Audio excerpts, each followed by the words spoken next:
The cobblestone streets of King's Landing always seemed to whisper after sundown. The stones themselves felt alive under the fading torchlight, carrying secrets in every crack, harboring rumors that refused to die. On this particular evening, a warm breeze drifted up from Blackwater Bay, stirring the smell of salt and sewage into a pungent mixture. At the heart of the Red Keep, behind towering walls and guarded gates, Varys stood by a narrow window overlooking the city he had served for so long. He appeared merely to gaze out into the night, yet his mind churned with old stories of Valyria and the persistent question of whether the dragons that had once terrorized the skies might still lie hidden somewhere beneath the surface of the world. In the flickering candlelight, his expression betrayed none of the intense speculation unraveling within him. Below, the streets emptied as honest folk hurried indoors. Doors were barred, shutters latched, windows grew dark. Yet in hidden alleyways, illicit deals played out like a daily ritual. Information changed hands with the quiet hush of urgent whispers. Coins were exchanged, knives were drawn. Varys's little birds flitted among these enclaves of secrecy, collecting morsels of knowledge. That was his realm, after all. While lords peddled power with steel, Varys traded in truths, half-truths, and illusions. And though he cloaked himself in an air of neutrality, serving the realm more than any single monarch, there was a private labyrinth in his mind, a place few had ever glimpsed, where he kept the memories of his childhood in Pentos, the mysteries of the dark arts he had once encountered, and the stories about Valyria that had haunted him ever since he was a boy. He had grown up on tales of the Freehold's terror and majesty, the dragons that soared over spires of black stone, the raw magic that seemed to ooze from the land itself. The doom of Valyria was said to have annihilated the empire in a single cataclysmic blow, leaving nothing behind except twisted ruins and horrors best left unspoken. But as a child, Varys had overheard a wizened warlock in a haze of spices and potions claim that some of the dragons had survived. The old man's voice, dry and rasping, had spoken of cunning men who smuggled eggs and live WRMS out of the freehold before it fell. They had hidden them, so the rumor went, in various pockets beneath the known world. Ancient labyrinths, black as pitch, silent as tombs, sealed by spells none remembered how to break. That memory refused to fade, even decades later. This was no random curiosity for Varys. He knew how dangerous secrets could be, and he had built his entire existence around collecting and leveraging them. The question of dragons, real dragons, being hidden anywhere was enough to alter the shape of wars, the lines of succession, and the allegiances of powerful houses. If a single egg could elevate Daenerys Targaryen from a beggar queen to the mother of dragons, imagine what living dragons could do. Yet for years, Varys had found no evidence beyond the occasional mad rumor. The puzzle persisted, lodged in his mind like a sliver under the skin. And so he watched the city sprawl below him, as though beneath the candlelit tapestry of the night he might glimpse some final clue. He turned from the window to regard the small, dark-haired young man standing quietly in the corner of the chamber.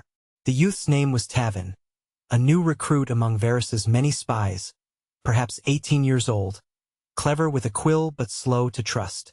Tavin was the sort who kept his head down, measuring every step carefully. He was the son of a common blacksmith from the outskirts of Lannisport, sold to a brothel keeper after his father's untimely death left the family penniless. Varys had discovered him while investigating rumors of seditious ravings. The boy had a gift for forging documents that looked almost painfully authentic. Now, Tavin acted as scribe, informant, and, on special occasion, a conspirator, all under the pretense of serving the realm. Varys offered him a gentle smile. "You have the letter?" Tavin nodded. "Yes, my lord." He stepped forward, producing a rolled parchment sealed with wax bearing no sigil. He handed it to Varys with a slight tremor in his fingers. "It's from a source in Volantis. They mention Valyria." Varys broke the seal and unrolled the parchment. His eyes swept across the lines. The candle on the mantel sputtered, casting wavering shadows across his face. A mild quiver of intrigue lifted his brow as he read. Then he let the parchment roll back into itself. "Thank you, Tavin. You've done well to bring this to me immediately." The young man hesitated, curiosity alive in his dark eyes. Is it something to do with, "Forgive me, my lord, but could it be about the old rumors of Valyrian beasts?"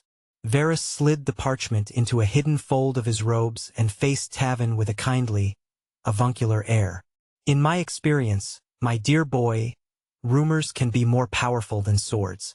But we should never forget that rumors can also be traps. I would caution you not to dwell too much on them." Tavin blushed and inclined his head. "Of course, my lord." Yet Varys detected the spark of longing that played at the corner of Tavin's eyes. The boy wanted more than caution. He wanted a role in a grand design that might shape the fate of the realm. Varys might have recognized a reflection of his own youthful self in that inquisitive stare. Perhaps for the first time, he wondered if Tavin could be taken further into his confidence. The idea was dangerous, but the boy's talents could be invaluable. Before the eunuch could settle on his decision, a muffled sound drew his attention. The door to his chamber opened slightly, admitting a slight figure swathed in rough-spun robes that concealed most of their features. They approached quickly, stepping into the candlelight. Varys recognized a woman's face, pale and tense with concern. It was Ellyra, one of his more accomplished little birds assigned to glean secrets from the labyrinthine bowels of the Red Keep. She was trembling despite the warm night. "My lord," she said softly, her voice wavering, "there is talk that Qyburn's men have taken an interest in the deeper crypts beneath the keep. They've been making inquiries about old storerooms older still than Maegor's Holdfast. Pardon me, but I thought you should know at once." Varys pressed his fingertips together, a faint line forming between his brows. Qyburn, the disgraced maester whose fascination with necromancy and grim experiments had cast a wide shadow of fear, was not a man to be trifled with. If he was now venturing into the deeper crypts of the Red Keep, the question was, for what purpose? And how did that connect to the curious mention of Valyria in the letter from Volantis? Were the two events linked, or merely a coincidence? He glanced at Tavin, then back to Ellyra. "Tell me everything you know." Ellyra drew a shaky breath. "He's paying the guards double to accompany him on nightly inspections of the lower cells.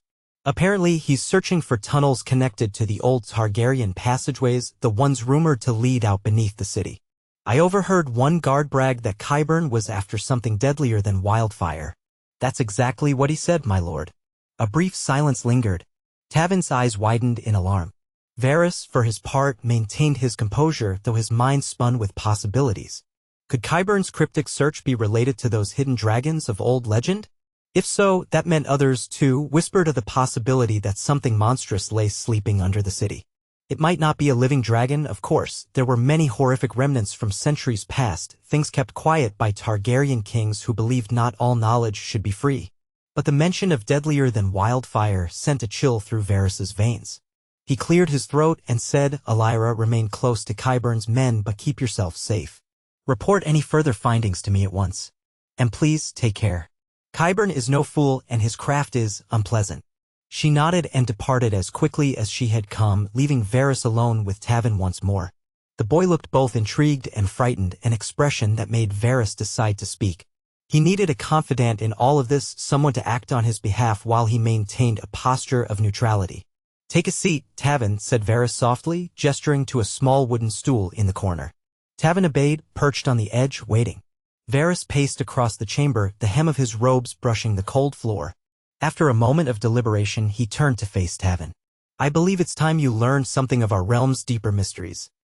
You've proven yourself discreet and capable, but you must remember, knowledge is a burden as well as a tool.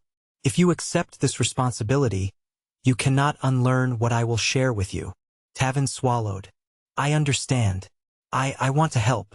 Varys allowed a small smile. "Then listen closely. You've heard the stories of the doom of Valyria, how it consumed an entire civilization in fire and quake. Many assume that was the end of all Valyrian dragons, save those carried to Dragonstone by House Targaryen. But there are tales, so few, and spoken of so quietly, that say some dragons survived in hidden vaults beneath the ground, in labyrinths that may still exist. Perhaps they're no more than bones, or they may be unhatched eggs. There is a rumor that a line of cunning men preserved them.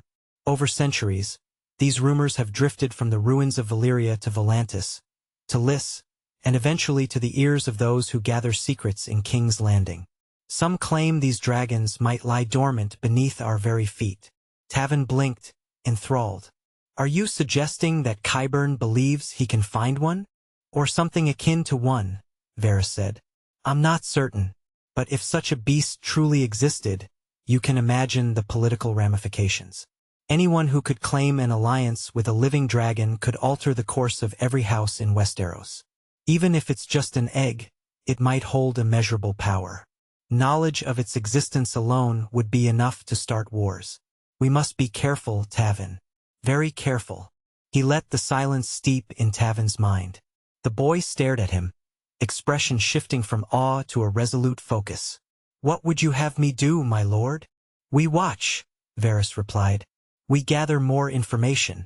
You'll help me sift through old records, dusty scrolls, particularly those from Maegor's reign, when secret tunnels were supposedly built or sealed. There might be references to deeper catacombs. I've scoured many of those texts myself, but perhaps there is a detail I missed. Meanwhile, my birds will continue listening. We must stay 2 steps ahead of Qyburn. If he finds anything, we have to know first. For the good of the realm. Tavin nodded, his heart thumping loud enough to feel in his throat. He rose from the stool, ready to begin that very moment if Varys commanded. But the eunuch merely gave him a gentle wave of dismissal. Rest for now, Tavin. Tomorrow I'll have fresh tasks for you. Sleep well, and speak of this to no one. That night, Tavin's dreams were alive with shadows of serpentine monsters coiling beneath the city, shifting in restless slumber. He saw flickers of fire, heard the distant wail of an otherworldly roar echo through black chambers. Then he dreamt of Qyburn's face, twisted in triumph as a hidden door gave way to something enormous, a scaled talon scraping the flagstones. In his dream, Tavin tried to scream a warning, but no sound emerged. He woke before dawn, drenched in sweat, the memory of the dream a tight knot in his chest. The next morning, Tavin found himself hunched over ancient texts in a cramped reading room near the Red Keep's library. Dust motes danced in the sunlight that streamed through a narrow window. Stacks of parchment teetered on nearby shelves. Old records from the reigns of Aegon the Conqueror through King Maegor the Cruel lay spread out before him. The dryness of the scrolls and the musty odor of leather bindings seemed to cling to his nostrils. His mind, still haunted by last night's dream, sharpened with every line he read. Most of the passages concerned mundane matters, expansions of the keep, the creation of secret tunnels for the Targaryens' private use, vaults for storing valuables and weaponry. Yet occasionally, Tavin's breath would catch at a phrase that hinted at something darker. One record recounted the rumor that Maegor had built hidden rooms to store foul relics. Another mentioned the black depths beneath the keep, referencing wards and enchantments. Tavin's eyes widened at the mention of wards. That sort of talk usually belonged to tall tales, not official records. But there it was, written by some long-dead scribe. Afternoon came and went. By the time the sun dipped toward the horizon, Tavin's eyes burned with strain.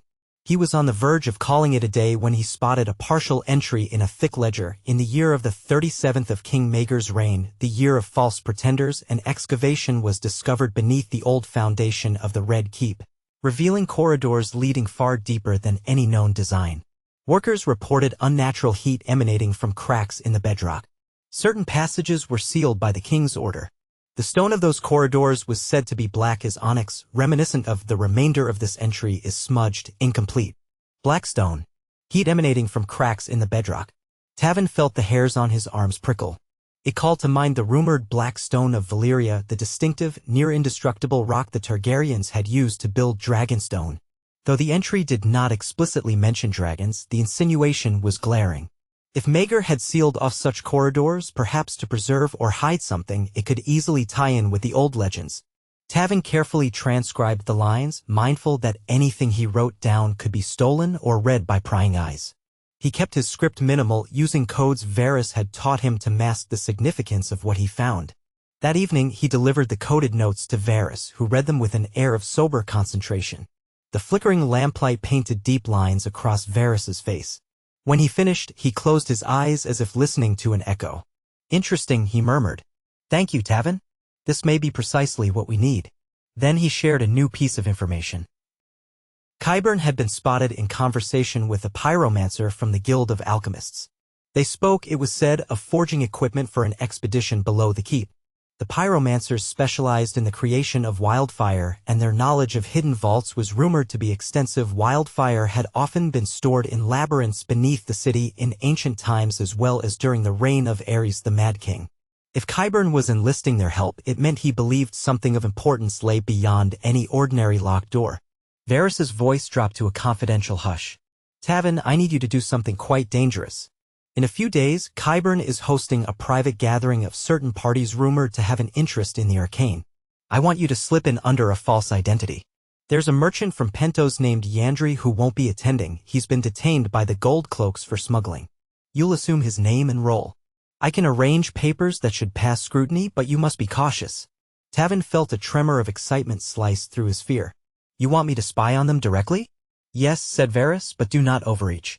Simply listen. Qyburn and his associates may reveal more than they intend in the comfort of what they presume to be private discourse. Pay attention to every detail. If they speak of descending into the deeper crypts, note the time and manner. We must know when they intend to move so we can be one step ahead. Tavin inhaled, steeling himself. Though the prospect was terrifying, an undeniable thrill coursed through his veins. He had dreamed of doing something meaningful, something beyond forging documents in the shadows. This was his chance and also a test of whether he could serve as more than just a scribe. 3 nights later, Tavin donned the garb of a minor Pentoshi trader, a flowing maroon cloak with gold trim, embroidered breeches, a wide belt sporting an elaborate buckle, and a small, neat cap that did nothing to hide his nervousness. He carried a ledger of invented shipments, mostly fabric and spices, as if to bolster the illusion that he was indeed Yandri of Pentos. Varys had provided him with a forged invitation to Qyburn's gathering, complete with an official seal that looked disconcertingly authentic. The venue was an old manse near the Street of Silk, a place that had once belonged to a minor noble family but was now rumored to be under Qyburn's protection. Arriving just after sunset, Tavin joined a small line of attendees at the entrance. He felt his heart hammering against his ribs as the doorman scrutinized his papers, but the man barely spared him a glance before waving him inside. He entered a dimly lit hall hung with old tapestries and lit by sconces of flickering torches. Soft murmurs filled the space, men and women, some in the robes of maesters or healers, others in the flamboyant dress of foreign merchants, still others in the plain attire of scholars or mendicants. And there, towering near the far corner, was Qyburn himself. Tavin recognized the man's gaunt face, the ruthless glint in his eyes. Qyburn was speaking with a pyromancer in a green lacquered robe, his hand gestures indicating he was describing something large. Another robed figure listened intently, arms crossed beneath the folds of dark gray cloth. Tavin lurked near a table offering spiced wine, forcing himself to sip slowly so he wouldn't look too out of place. He strained his ears to catch fragments of conversation. Mostly, he heard mundane talk of new variants of potions or the potential use of wildfire in controlling the spread of disease, which sounded ludicrous. His attention drifted to Qyburn's group. He caught bits and pieces. Tunnels beneath the keep wards from Maegor's time. Not a place for the faint of heart. Must be prepared. Although Tavin struggled to hear full sentences, the urgency in their voices was clear. Qyburn's voice rose slightly at one point. Whatever it is, it's ancient, and we must keep the fools on the small council unaware. I have the blessing of the Queen Regent to operate discreetly, but we do not need the meddling of the Master of Whisperers. Varys is too clever by half. Then he lowered his voice again, speaking in low tones about something he referred to as the living flame and scales that do not burn. Tavin tried to make sense of it, but the conversation shifted as a tall man in black entered the circle, pulling Qyburn aside. As Tavin sidled closer, he stumbled into a short, balding man who nearly spilled his cup of wine. "Pardon me," Tavin said, forcing a Pentoshi accent. "I am Yandri, new to these gatherings." The man, pale-faced and wearing a heavy ring set with a chunk of amethyst, looked him up and down. "So many new faces these days," he grumbled, dabbling at his stained sleeve. "Be careful what you say in Qyburn's presence. He's not as generous to strangers as some might hope." "Of course," Tavin said. "But his talk of going underground, is it for treasure, do you think?" The balding man gave a guarded shrug. "Perhaps. Qyburn always has some scheme afoot." They say he's seeking remnants of Targaryen experiments or something older still. A man with his curiosity. Well, I fear we'll see more horrors. The man downed his wine, set the cup aside, and wandered off without another word. Tavin resumed watching Qyburn, who had reconvened with his two companions. The conversation now, though quieter, seemed more intense. Tavin caught only scattered words. Risk, living weapon, unstoppable, once we have it. He leaned forward, trying to eavesdrop without drawing attention, but a side door opened and a group of 5 or 6 men and women entered, capturing Qyburn's attention. The dynamic in the room changed. The newly arrived guests were obviously of higher status or more specialized skill because Qyburn excused himself from his current companions to greet them. They exchanged formalities before Qyburn led them out of the main hall, presumably to a private chamber. Tavin realized he would glean no further information from the main hall. He needed to get closer. He set his cup down and followed at a discreet distance. But the door they used had a guard posted, a broad-shouldered man with a scarred face who eyed Tavin suspiciously. With a bit of quick thinking, Tavin pretended to be drunk, stumbling near the guard and giving a wide, foolish grin. The guard glowered, unimpressed, and raised an arm to keep Tavin at bay. "Guests remain in the hall," he growled. "No exceptions." "Ah, but I heard they keep stronger wine in the back," Tavin slurred, stepping closer as though truly inebriated. The guard stepped forward threateningly.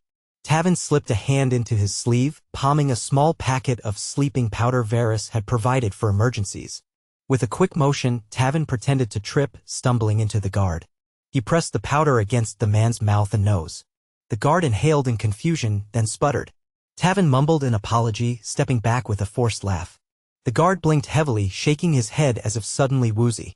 Tavin feigned another clumsy stumble, and in the confusion, the guard toppled onto a bench, struggling to stay awake. Another moment, and he was snoring softly. Heart-pounding, Tavin slipped through the door. He found himself in a narrow corridor lit by a single wall sconce. He crept along, hearing voices around a bend. At the end of the corridor, he peered into a spacious study draped with dark curtains and furnished with an imposing black oak table. Qyburn was seated at the head, flanked by 2 of his associates. Across from them were the newcomers. One wore a maester's chain, though Tavin doubted he was an official maester given the variety of medals he saw. Another was a woman in an exotic, tight-fitting dress that shimmered like snake scales, her hair piled high and adorned with small gold ornaments. A third was clad in black robes reminiscent of a shadowbinder from S-High, though Tavin had only heard rumors about those practitioners. Qyburn's voice carried in the hush of the corridor. "The passage I've uncovered is not on any known map. We must assume it's been sealed since Maegor's day. I have reason to believe the tunnel extends past the foundations and descends into older caverns, possibly predating the Targaryen conquest. If the legends are true, if we find what I believe we may find, House Lannister's hold on the throne will become absolute." The woman in snakeskin attire arched an eyebrow. "You speak of a dragon. Living or dead?" Qyburn gave a thin smile. "Perhaps neither in the conventional sense. It might be something akin to a dragon, something mutated by the energies that swirl beneath Valyrian stone. The Targaryens were rumored to have dabbled in blood magic to preserve certain bloodlines of their beasts. The valuable part is the essence, the raw power of it. If we can harness that, well, you can imagine the possibilities." The figure in the black robes let out a low, raspy chuckle. "Dragon's blood is said to strengthen potions beyond measure. Its bones are prized for forging, but a living specimen or a living hybrid would be the ultimate prize. Are you certain it's there?" Qyburn's dark eyes gleamed. "I have found references that point to a monstrous presence sealed away. They do not say dragon explicitly, but the clues are strong. The black stone, the wards, and the occasional mention of embers that do not die. It matches accounts of Valyrian fire. An old Targaryen record even calls it the hush that breathes flame." He leaned forward. "I've spent months preparing for this expedition. The Queen Regent supports me because she wants a weapon that surpasses any in Westeros. If I succeed, I will share the spoils with those who have proven loyal. If I fail, well, we mustn't dwell on that possibility." The others nodded solemnly. Tavin, pressed against the wall, felt his pulse race. This was far more serious than he'd imagined. Qyburn's plan was to venture into sealed tunnels, presumably soon. And if indeed there was a surviving vestige of Valyrian dragonkind down there, the realm would be thrown into chaos should Qyburn manage to control it. He needed to get word to Varys immediately. As he turned to creep away, Tavin's foot nudged a small table behind him. It wobbled and a metallic clink sounded as something fell to the floor, a candle holder rolling in an arc across the stone. Tavin's blood turned cold. Inside the study, the voices stopped. He heard a chair scrape, footsteps approaching. Without thinking, Tavin darted back down the corridor and slipped behind a heavy curtain that covered an alcove. He held his breath, heart hammering, as he listened to Qyburn step into the corridor. The maester's soft voice cut the silence. The guard is asleep. That's quite interesting. Then Tavin saw Qyburn's silhouette move closer, the lamplight illuminating that sharp, calculating face. We have an intruder, Qyburn said, voice turning lethal. Find him. Tavin glimpsed a flash of the black-robed figure stepping out of the study, scanning the corridor with hawk-like alertness. Fear churned in Tavin's stomach. The only escape route was to slip back into the main hall, but he'd have to pass that corridor entrance, which was now watched. He clutched the curtain, scarcely daring to breathe. By some stroke of fortune, the hush was broken by raised voices from the hall, followed by a loud crash. It sounded like a fight. Distracted, Qyburn and his companion rushed to see what was amiss. Tavin seized the opportunity and dashed from the alcove, down the corridor and out into the main hall, where two guests were indeed brawling. One had apparently accused the other of cheating at dice. Chaos reigned. The guard at the main door was distracted, trying to separate them. Tavin slid through the crowd and out into the cool night air. He didn't stop running until he was halfway back to the Red Keep, chest heaving, sweat drenching his Pentoshi costume. Only when he was certain no one had pursued him did he slow his pace. The moon hung low over the silent streets, and Tavin prayed to the seven that Varys's little birds might have orchestrated that timely distraction. He slipped through a side gate into the keep and found the secret corridor leading to Varys's private chambers. Varys was there, as if expecting him. Tavin burst in, breath ragged, recounting everything in an urgent, hushed tone. He told of Qyburn's expedition, the references to a dragon or something close, and the planned infiltration of sealed tunnels beneath the keep. Varys listened without interrupting, his face stony, hands clasped together. When Tavin finished, he gasped, "They're moving soon, my lord. Qyburn has men and resources. He claims the Queen Regent supports him. If he succeeds..." Varys nodded slowly. "Then we may face a threat greater than any living queen or king. Even a single dragon under the control of someone like Qyburn, or a creature mutated by dark arts. The realm would not survive such madness." Tavin, trembling, asked, "Then what do we do? Warn the king? The council?" A wry smile twisted Varys's lips. "The king is too young to understand the threat, and the Queen Regent likely encourages Qyburn's ambition. The council is fractious and slow. We must handle this ourselves. First, we must confirm the date and location of Qyburn's expedition. Then we have to get there first, or at least ensure that if Qyburn finds anything, it does not remain in his hands." That night, Varys set his network of spies into a frenzy of activity. Little birds patrolled the corridors, spread coin among guards, and bribed understewards in the Pyromancer's Guild. By the time the sun rose, they had discovered that Qyburn planned to descend into the sealed passages 3 nights hence. He would bring a select group of loyal guards, a pair of pyromancers for dealing with obstacles, and a few arcane practitioners. Their entry point would be a hidden doorway in the Red Keep's lower dungeons, accessible only by a special key rumored to have been forged in the days of King Maegor.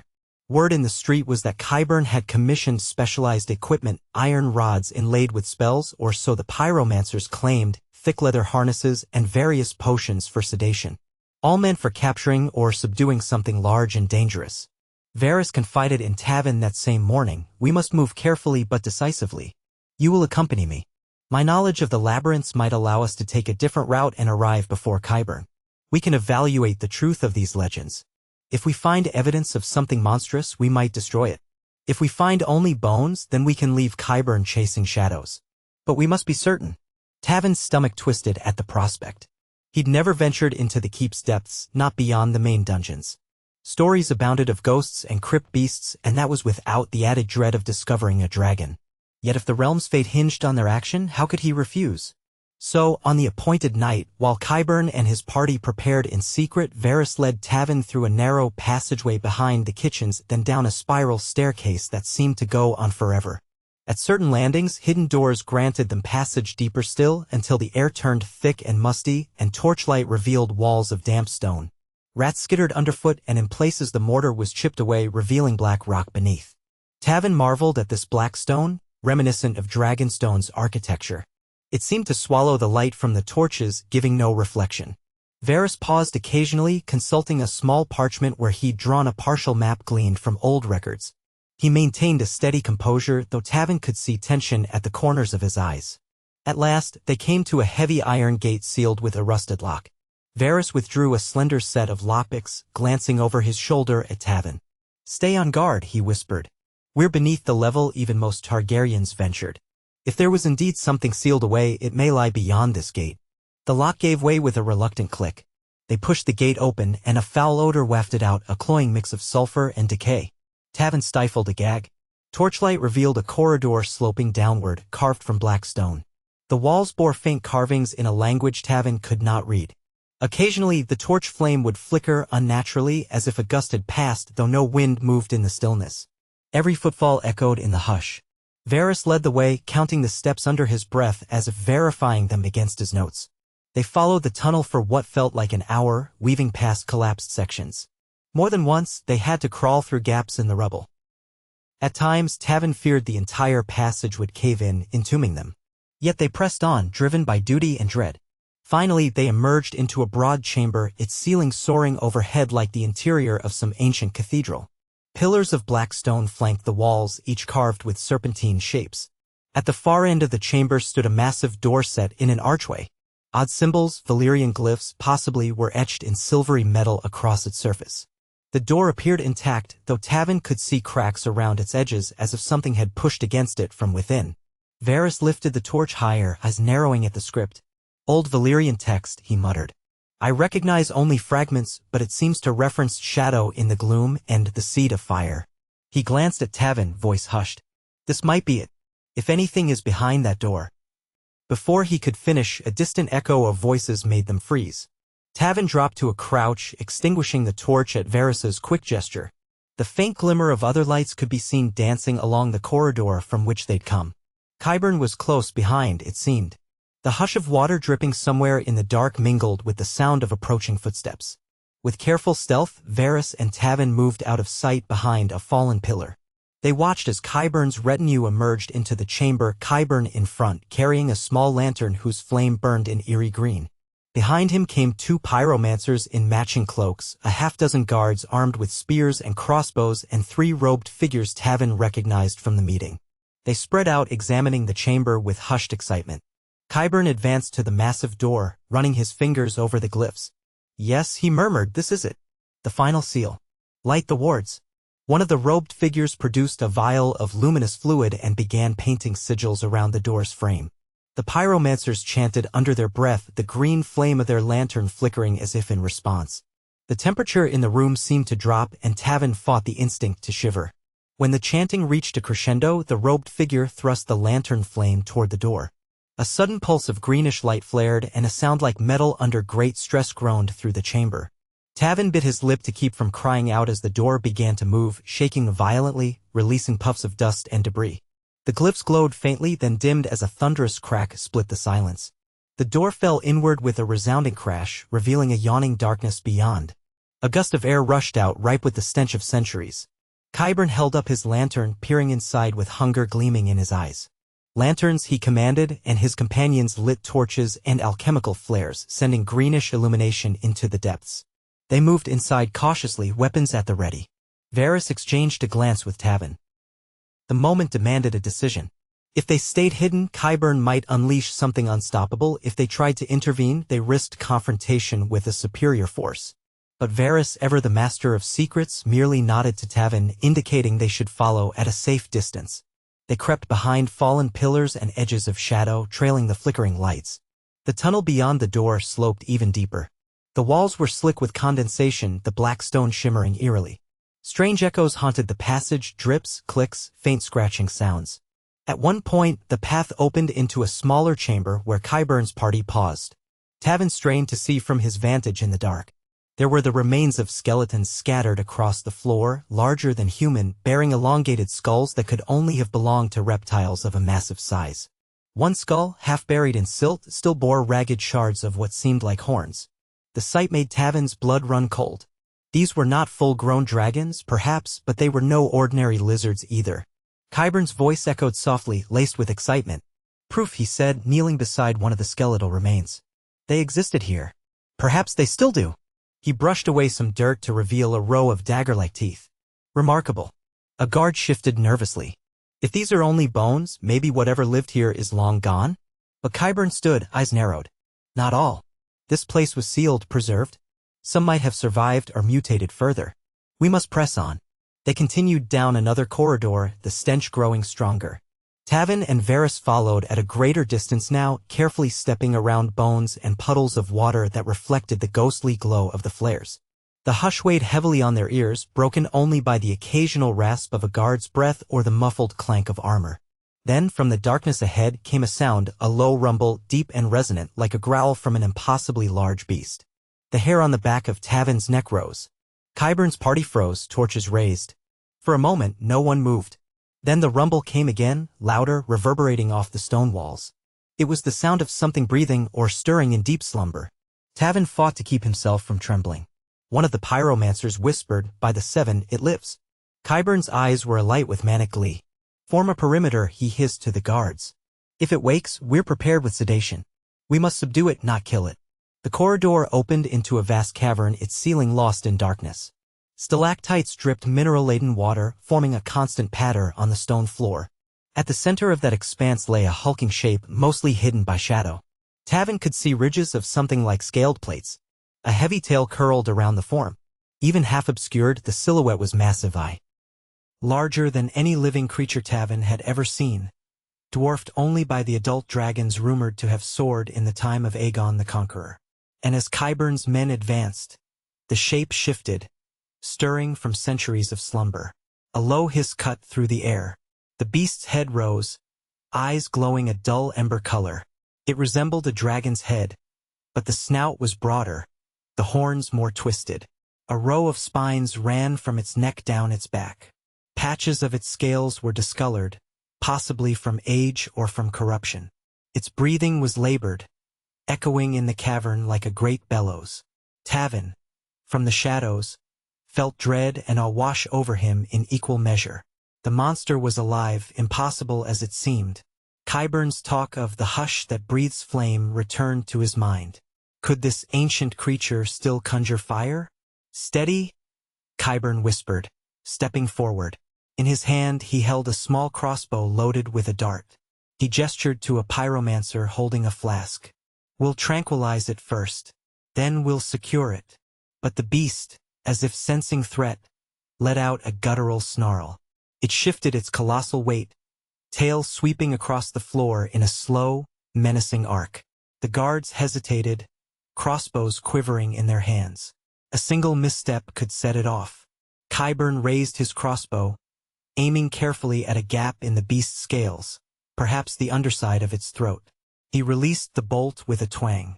The dart struck home, embedding in the creature's hide. For a heartbeat, it seemed to have no effect. Then the beast roared, a thunderous sound that shook loose debris from the cavern's ceiling. The men staggered, some crying out in alarm. The wave of sound struck Tavin like a physical blow, nearly knocking him over. The creature's ember eyes flared with sudden fury. It lunged forward, maw opening wide to reveal blackened fangs. A gush of flame erupted, but not the vibrant orange of typical dragon fire. This fire was tinged with a sickly green, reminiscent of wildfire. The blast struck two guards, consuming them in an instant. Their screams died quickly as their flesh melted away. The others scrambled to retreat, but the beast advanced, dragging its elf across the stone floor with surprising speed for something so large. Qyburn shouted for calm. "Use the sedation flasks." The pyromancers hurled glass vials that shattered against the creature's scales, releasing a thick, acrid cloud. The beast hissed, seeming disoriented but not subdued. Its tail lashed out, catching a robed figure and smashing him against the wall with a sickening crunch. From his vantage, Tavin could see Qyburn's face contorted in both terror and perverse excitement. The man fired another dart, this time into the creature's flank. But the monstrous dragon thing only roared again, unleashing another wave of green-tinged flame. More men fell, screams echoing. Varys gripped Tavin's arm. "We must do something. If it breaks free into the keep." Tavin knew the catastrophe that could follow. If the creature made its way to the surface, it could raise King's Landing. "What can we do?" he rasped. Varys drew a trembling breath. "There's a chance we can collapse the cavern, trap it here. But we'd need to trigger some form of explosion. Wildfire can do that if we can get to the pyromancer's flasks." He scanned the chaos. The pyromancers, now in full panic, were scrambling to escape the beast's fury. They had set down their bags of alchemical supplies near the entrance. If Tavin could get to them, he might find a cache of wildfire. One spark in the right location could bring down the roof, burying the creature alive. It was a desperate, terrible plan, but better than allowing this abomination to ravage the city. Tavin nodded to Varys, who pressed a small dagger into his hand. They crept along the cavern's perimeter as Qyburn's men desperately fired crossbows and hurled vials of sedative. The beast, though wounded in several places, refused to fall.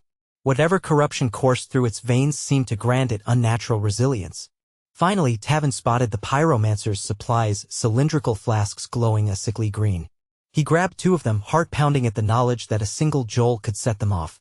He looked to Varys. "How do we?" "I've seen the alchemists do this," Varys whispered. "If you throw it forcefully enough to break at a weak point in the cavern, the chain reaction should destabilize the ceiling. Perhaps near that central pillar," he added, pointing to a massive stalagmite that supported a portion of the ceiling. But Qyburn's men were between them and that pillar, frantically trying to regroup. Tavin swallowed hard. "I'll do it," he said. "Wait for my signal to run."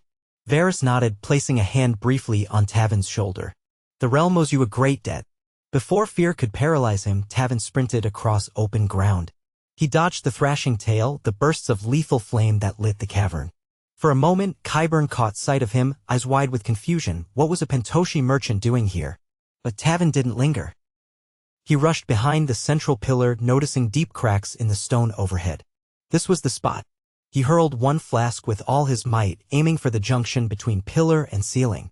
The glass shattered, releasing a surge of green flame that licked up the stone. A loud crack followed as the rock splintered. Dust and rubble rained down. Tavin threw the second flask to amplify the effect. The explosion was deafening. Chunks of stone crashed from above. A massive piece of the ceiling broke loose, slamming into the pillar, which in turn collapsed. A chain reaction tore through the cavern. Splits snaked across the ceiling. People screamed, Qyburn's men scattering in all directions. The beast roared, half buried under falling debris. For an instant, Tavin locked eyes with it. In that glowing ember gaze, he swore he saw both rage and pain, perhaps even desperation.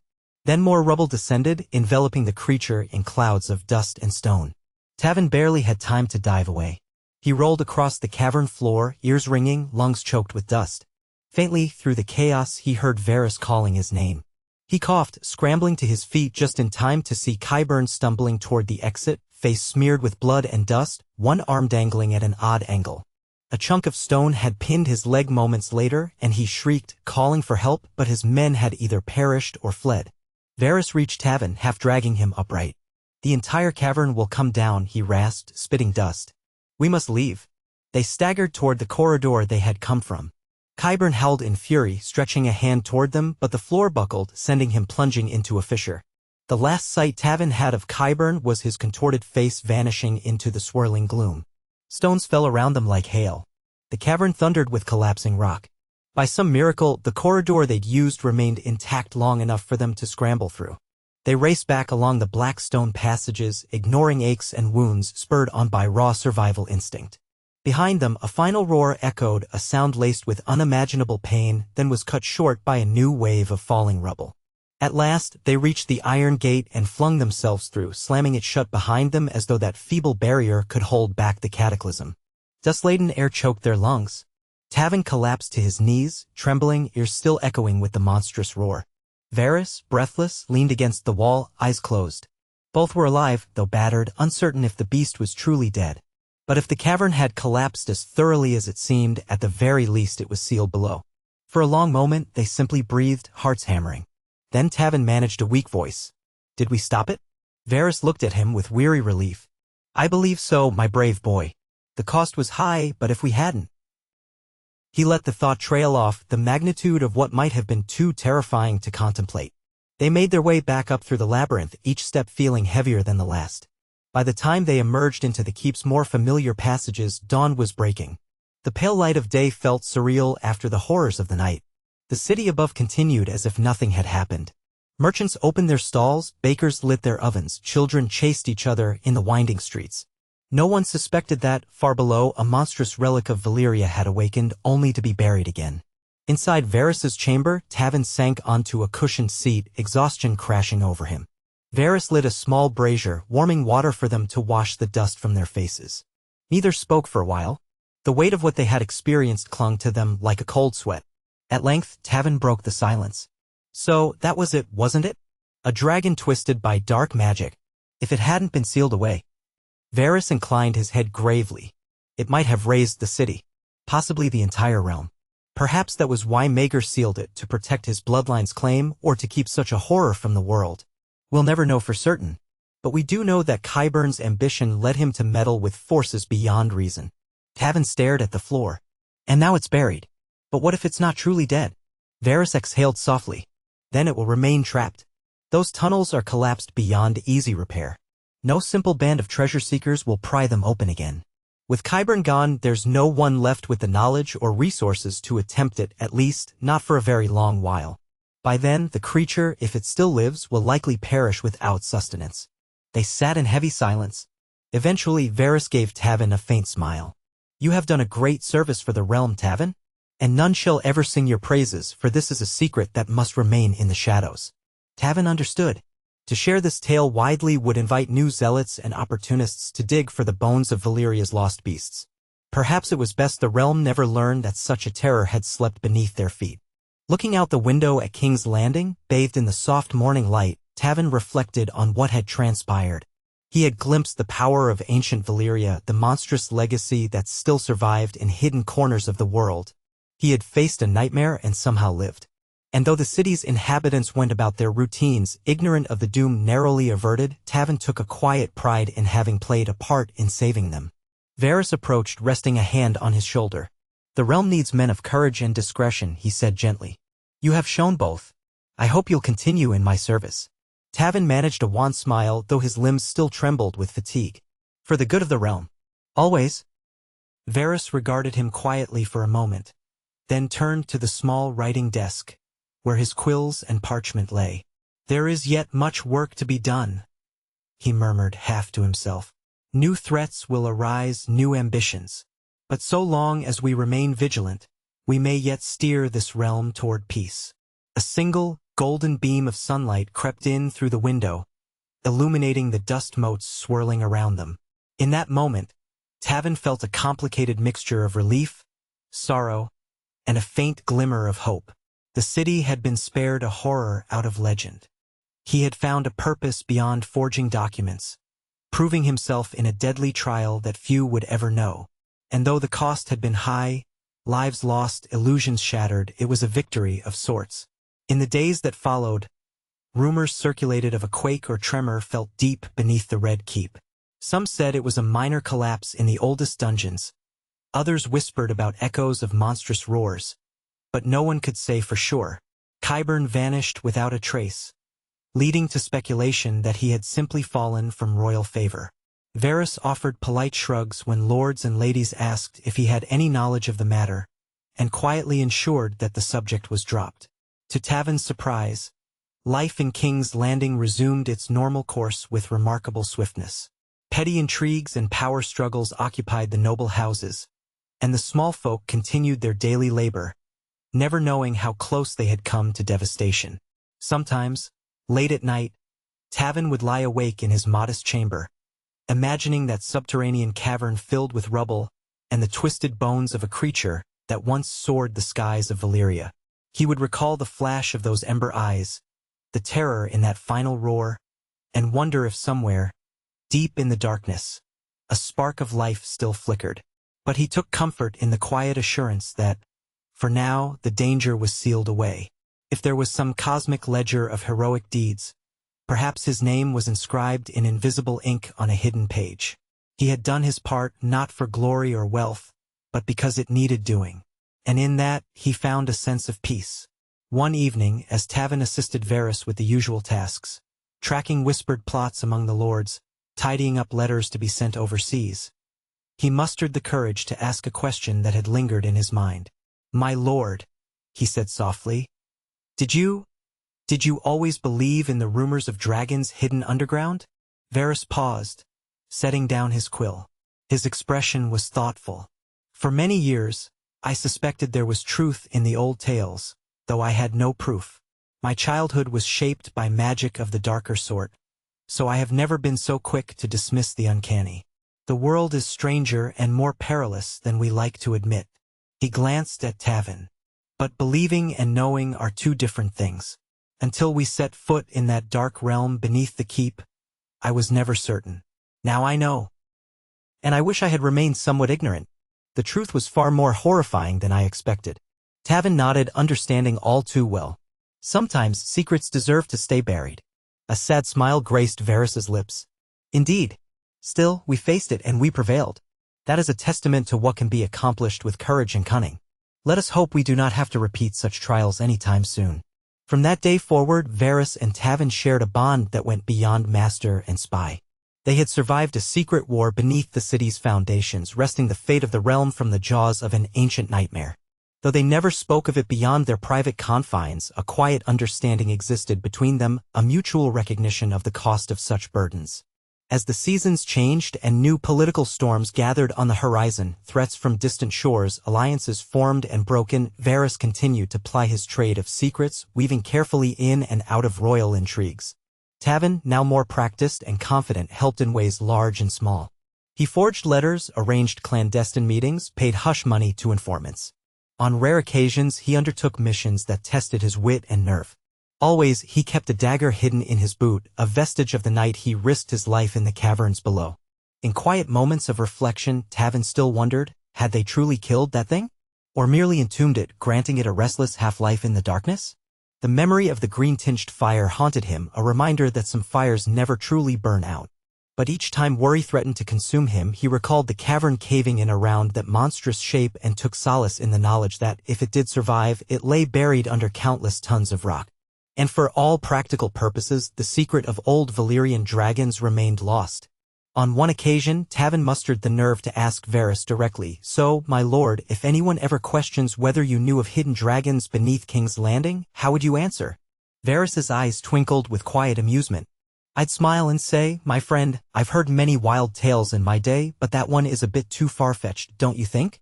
And then I'd change the subject to something more pressing, like trade, tariffs, or the weather." They shared a rare moment of laughter, a sound that carried a release of tension neither had realized they'd been holding. That was how things had to be in the realm of shadows, truths disguised as rumors, rumors dismissed as fables, and fables that sometimes proved more real than any man wished. And so, life went on. King's Landing bustled, the lords and ladies plotted, wars flared and subsided, dragons across the sea grew to maturity under the care of Daenerys Targaryen, real dragons, known to the world. Yet few imagined that beneath the Grand Red Keep, once upon a time, lay another piece of Valyria's fearsome legacy. From time to time, Tavin heard echoes in the city. A passing beggar claiming to hear roars in the night. A drunkard muttering about ghost fires in the dungeons. Varys took care to quash such rumors or steer them into ridicule. No one believed them anyway. The small folk had enough daily struggles without indulging in paranoid fantasies about monstrous reptiles sleeping beneath their feet.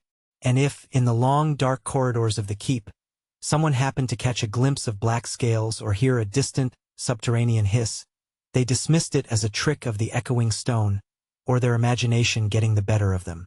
After all, the Targaryens' dragons died out long ago, or flew beyond the narrow sea. Didn't they? Eventually, Tavin learned to let the nightmares subside.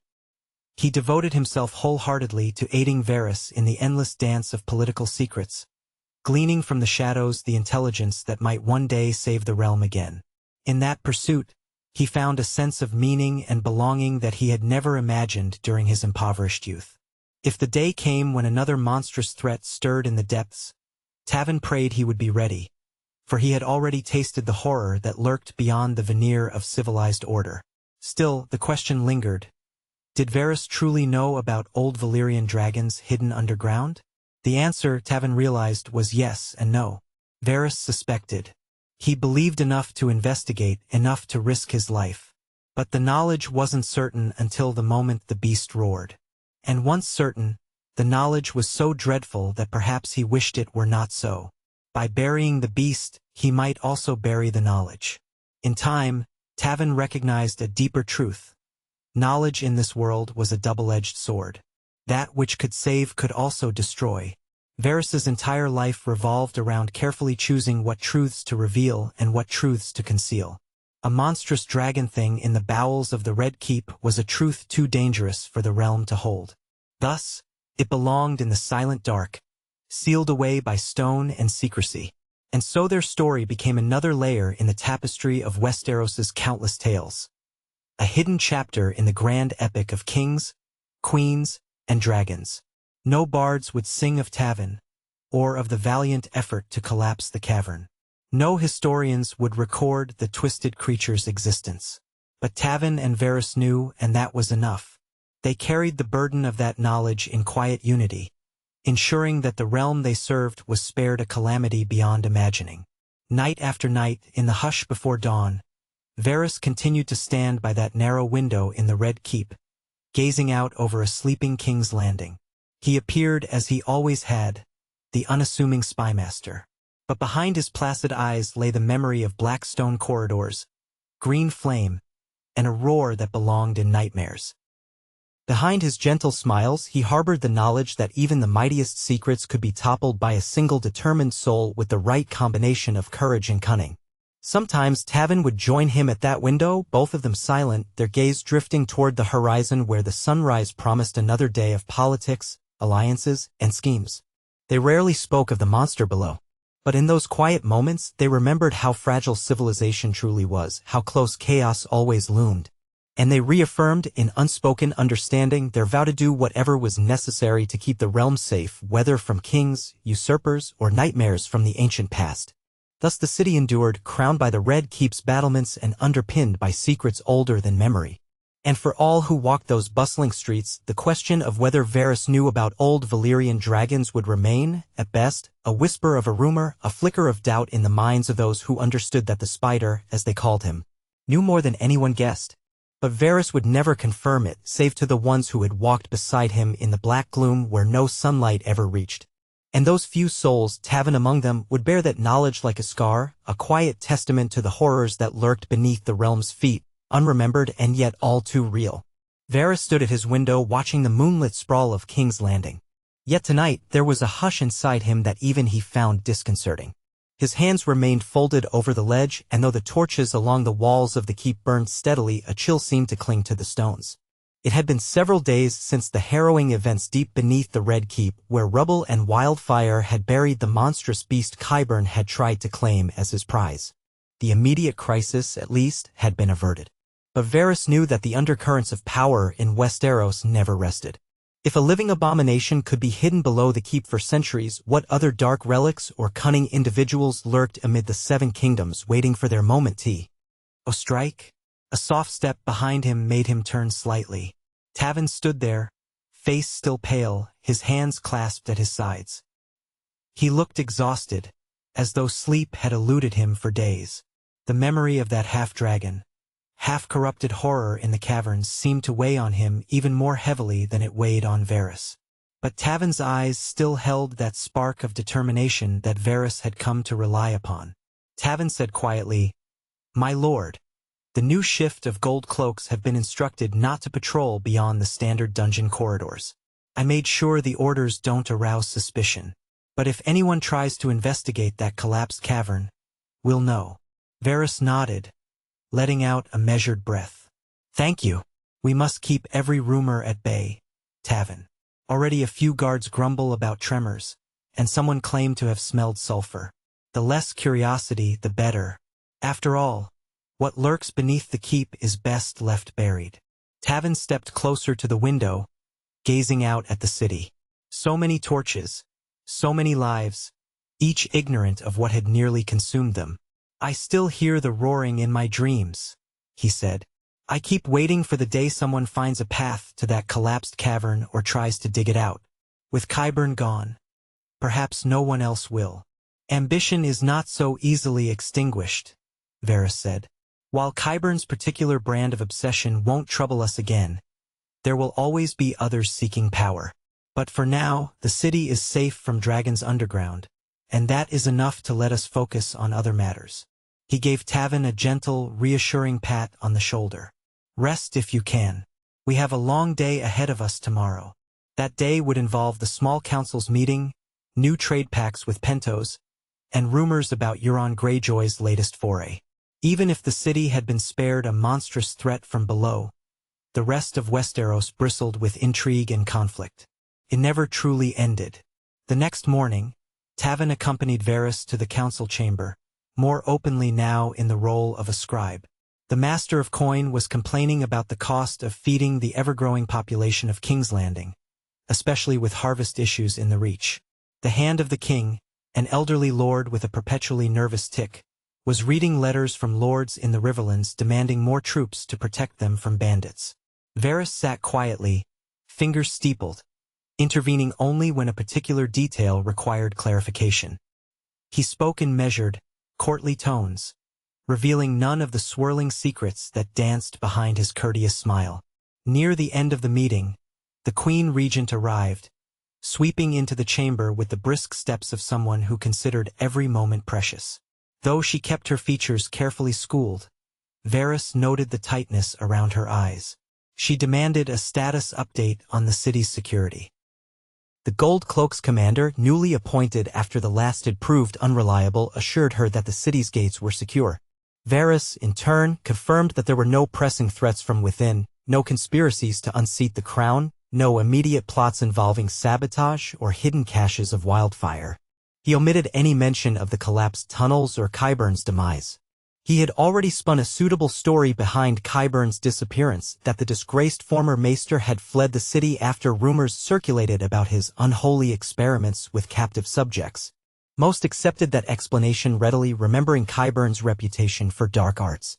When the Queen Regent left, Tavin could breathe again. He was still not entirely comfortable in her presence. The knowledge that she had tacitly supported Qyburn's expedition, even if she hadn't fully understood its purpose, sent an icy quiver through him. She was cunning enough that Tavin suspected she might nurse suspicions about what had really happened to Qyburn, but she had no proof. As long as Varys handled things adeptly, she would have no reason to pry too deeply. After the meeting, Tavin and Varys retreated to the Master of Whisperer's private chambers, where Tavin poured 2 cups of watered wine. Varys settled into a seat and gestured for Tavin to do the same. "Today we must address another matter," Varys said softly, swirling the wine in his cup. "You recall that letter from Volantis which first spoke of Valyrian relics?" Tavin nodded. He remembered it clearly, how it had hinted at hidden labyrinths, how it had set events into motion. "Have there been more letters?" Varys sipped his wine, eyes drifting momentarily to the window. "Not exactly. But a new visitor from Volantis arrived in the city yesterday. A priest of Lawlor who styles himself as Amdaros the Burning Eye. He has a small following, all wearing red robes. My little birds say he has been preaching in Flea Bottom, speaking of an awakening fire beneath Westeros. It's garnered some attention, especially from the poor, who are always looking for hope in new gods or new voices." Tavin's stomach tightened. Is he referencing the same rumors, dragons beneath King's Landing? Possibly. The Red Priests are known for their prophecies of fire and rebirth. It may be mere coincidence that he speaks of hidden flames. Or it could be that he's heard the same rumors that reached Volantis. In either case, I want you to find out more. See if he knows anything that could be dangerous. So, that evening, Tavin ventured into Flea Bottom in a simple cloak of gray wool, blending in with the crowds of commoners. The streets were a tight maze of ramshackle buildings leaning haphazardly against each other. Night fires burned in braziers, and the stench of rot and unwashed bodies made Tavin's eyes water. Rats scurried underfoot. Yet there was a raw vitality here, a sense that the people lived on sheer grit. At the corner of an alley near an old well, Tavin found a circle of listeners gathered around a figure in red. The priest stood tall, arms lifted dramatically, voice echoing through the grimy street. Torchlight danced off his shaved head and the polished staff in his hand. He spoke in a thick accent, proclaiming that the Lord of Light had shown him visions of an ancient flame smothered by centuries of stone, yearning to escape. The small crowd murmured in uneasy wonder.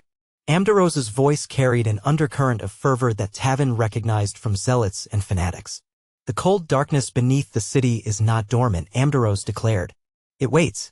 And when it rises, it shall burn away the false kings and false gods. Only those who offer themselves to the flame will be spared. Only those who bow to the Lord of Light shall find salvation. One woman spoke up, her voice trembling with desperation. Does that mean King's Landing will burn, holy priest? Amdarose cast his gaze upon her. His right eye, Tavin noticed, appeared milky white as though scarred by some old injury, while his left was the color of molten copper. The fires do not lie, he intoned. But this city need not be destroyed if it embraces the cleansing flame. Too long his darkness festered beneath these stones. He made a sweeping gesture, and Tavin's skin crawled as if a cold finger had traced his spine. There was a new intensity in the priest's tone. He wasn't merely preaching salvation, he was hinting at a prophecy of some catastrophic event. Tavin studied him, trying to glean whether Amdarose truly knew what lay under the Red Keep or was simply spinning vague threats for attention. After the sermon ended, the crowd dispersed, some muttering in awe, others rolling their eyes. Amdarose remained with a few of his red-robed followers, speaking quietly. Tavin loitered nearby, pretending to rummage through a crate of half-rotten fruit as he listened. A young follower asked, "Master, shall we begin seeking the hidden flame soon?" Amdarose nodded slowly, his copper eye catching the torchlight. "It is here. I feel it. We must be patient, for the guardians of darkness will oppose us. But the Lord of Light has willed that we reclaim this sacred fire." Tavin's heart hammered. Guardians of darkness, did he mean the crown, or Varys, or simply any who would stand in his way? This priest's zeal sounded alarmingly similar to Qyburn's obsession, albeit from a religious angle rather than a purely experimental one. Amdarose's voice dropped lower, but Tavin managed to catch a few stray words about tunnels and catacombs. It was enough to confirm that the priest had at least some notion that something was sealed away. Then, sensing he could learn no more without risking discovery, Tavin slipped away into the shadows, heading back toward the Red Keep to report. When Tavin relayed his observations, Varys's expression grew grave. "We can't allow a band of red priests to wander the dungeons, proclaiming they're on a holy mission. Even if they never find the collapsed cavern, they might stir suspicions or cause structural damage. And if the priest stumbles upon fragments, bones of dragons, old wards, he could weave them into a powerful symbol for the crowds. We must prevent any new fervor about buried dragons." "What do we do?" Tavin asked. "Have him arrested?" Varys tapped his fingers on the desk. "That might only legitimize him. Martyrs gain followers quickly. Besides, the Queen Regent won't want to risk offending the Red Temple in Volantis. Better that we discredit him or frighten him away. Perhaps we can spread rumors that his visions are false, that he's an outcast priest who lost his eye in a petty tavern brawl. But that might not suffice if he truly believes his mission is holy." Tavin rubbed his temples. He didn't sound like a fraud. He sounded convinced. Varys studied Tavin a moment, then said, "Which makes him more dangerous. Fanaticism, once ignited, can burn through reason like wildfire. We'll keep watching him. But do nothing yet, let's see if he reveals more of his plan." That night, Tavin wrestled with uneasy dreams again. He dreamt of a subterranean hall lit by green flames in which a twisted dragon reared up and wore the face of Qyburn.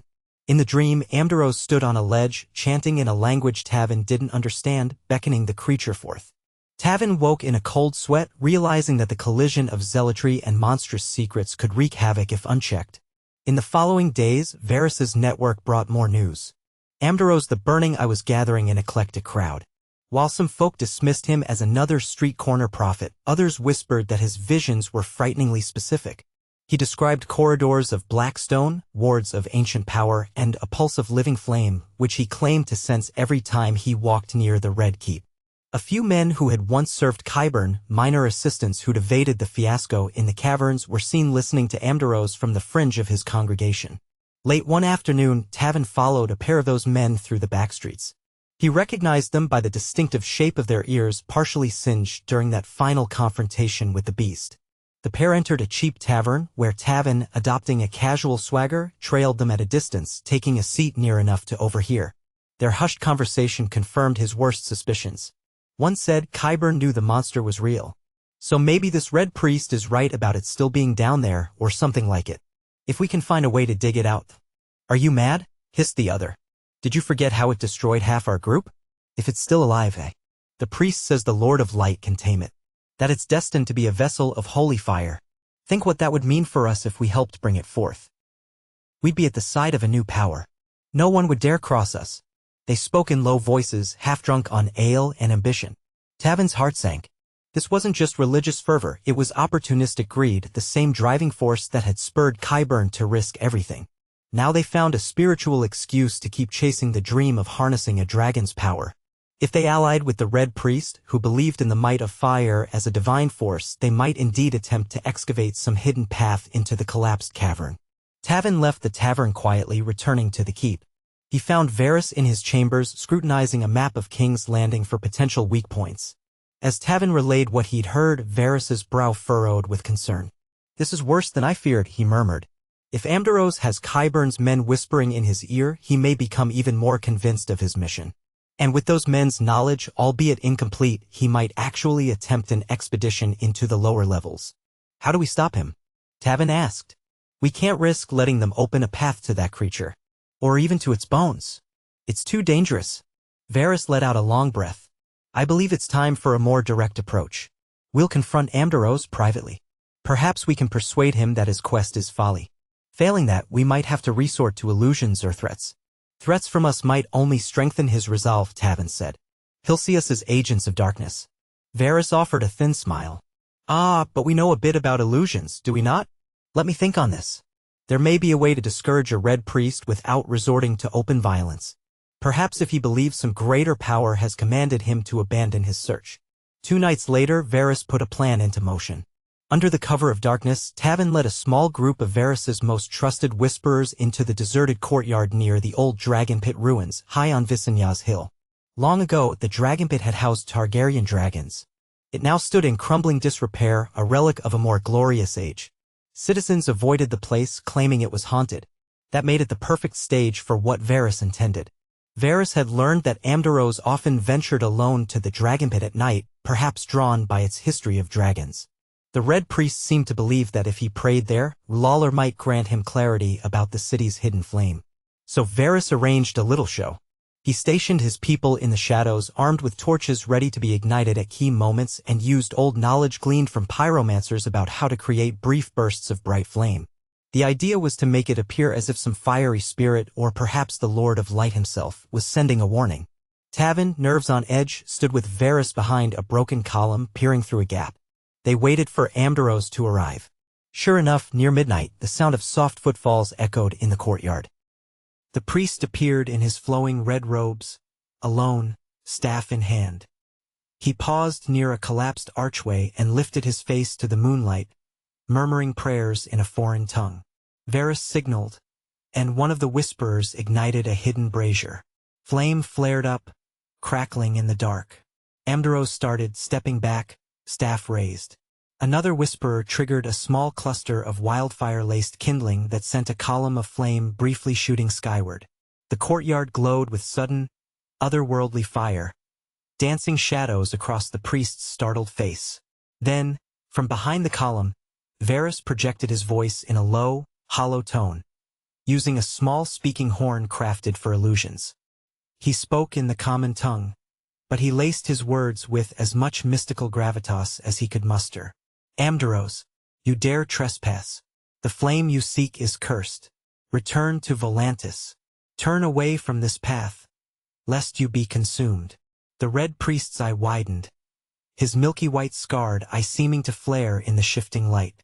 For a moment he looked truly frightened, but then he tightened his grip on his staff, turning in a slow circle, trying to locate the source of the voice. "Who speaks?" he demanded. "What spirit addresses me?" Varys projected the voice again. "I am the guardian of the flame you crave. I warn you, go no further. Death awaits. Your god's light cannot save you from the doom that lies beneath these stones." A swirl of black smoke rose behind the priest, courtesy of another whisperer tossing a bit of resin on a hidden fire. The effect was eerie, tendrils of shadow coiling around Amdaros's form. Tavin watched the priest's expression closely. Amdaros's lips parted. He was shaken, yes, but Tavin also saw a fierce glint in his copper eye. Fanatics often refused to yield in the face of terror. Sometimes terror merely ignited deeper conviction. "Show yourself," Amdaros hissed. "If you are a true messenger, appear before me. If you lie, the Lord of Light will unmask you." Varys, hidden behind the column, signaled again. A final wildfire charge was set off, sending a brilliant emerald flash across the courtyard. In that flash, Tavin stepped forward in a loose black robe, a hood concealing his features. From a distance, in the half-blinding light, he hoped he would look like a vague, imposing figure. He lifted his arms. "This is your only warning," he intoned, deepening his voice. "Leave this city. The power you seek cannot be bent to your will." For a heartbeat, it seemed Amdaros wavered. He took a step back, staff trembling in his grip. But then he thrust it forward, pointing at Tavin's robed form. "If you serve R'hllor, reveal the truth. If you are a demon of shadow, face his cleansing flame." With that, he recited a prayer in the Valyrian tongue favored by the Red Priests. The top of his staff began to glow with a faint, red-gold aura. Tavin felt a quiver of panic. He had no true magic to counter that. Varys's illusions were just that. Smoke and light. Before Tavin could move, Amdaros swung the staff, releasing a small arc of fire. It wasn't large or monstrous, but enough to scorch Tavin's sleeve and force him to stumble back with a cry. The illusions shattered in that moment. The swirling smoke parted, revealing Tavin's figure with the hood half burned away. A hush fell over the courtyard. Amdaros took a slow, triumphant step forward. You are flesh and blood," he said, voice dark with anger. "A trickster. You think to frighten me from my holy quest." Knowing he could not pretend to be some ethereal spirit any longer, Tavin tried to hold onto some semblance of authority. "Your quest is madness," he said firmly, tossing the shredded remnants of his hood aside. "The power beneath the Red Keep is not a gift from your god. It's a curse." Amdaros's lips curled into a sneer. "You speak from ignorance. The flames showed me corridors of black stone, sealed by wards and guarded by fear. Fear that mortals cling to, fearing the dawn of a new age. You cannot deceive me." Behind Amdaros, Varys's hidden whisperers readied themselves, but Varys lifted a hand to signal restraint. Perhaps the spymaster still hoped to avoid deadly violence. Tavin took a measured breath. "I've seen it," he said quietly. "I've stood in those corridors. I've heard the roar of that beast. It's not salvation, it's destruction. Killed everyone who tried to claim it. It cannot be tamed." Amdaros hesitated, the staff's glow dimming slightly.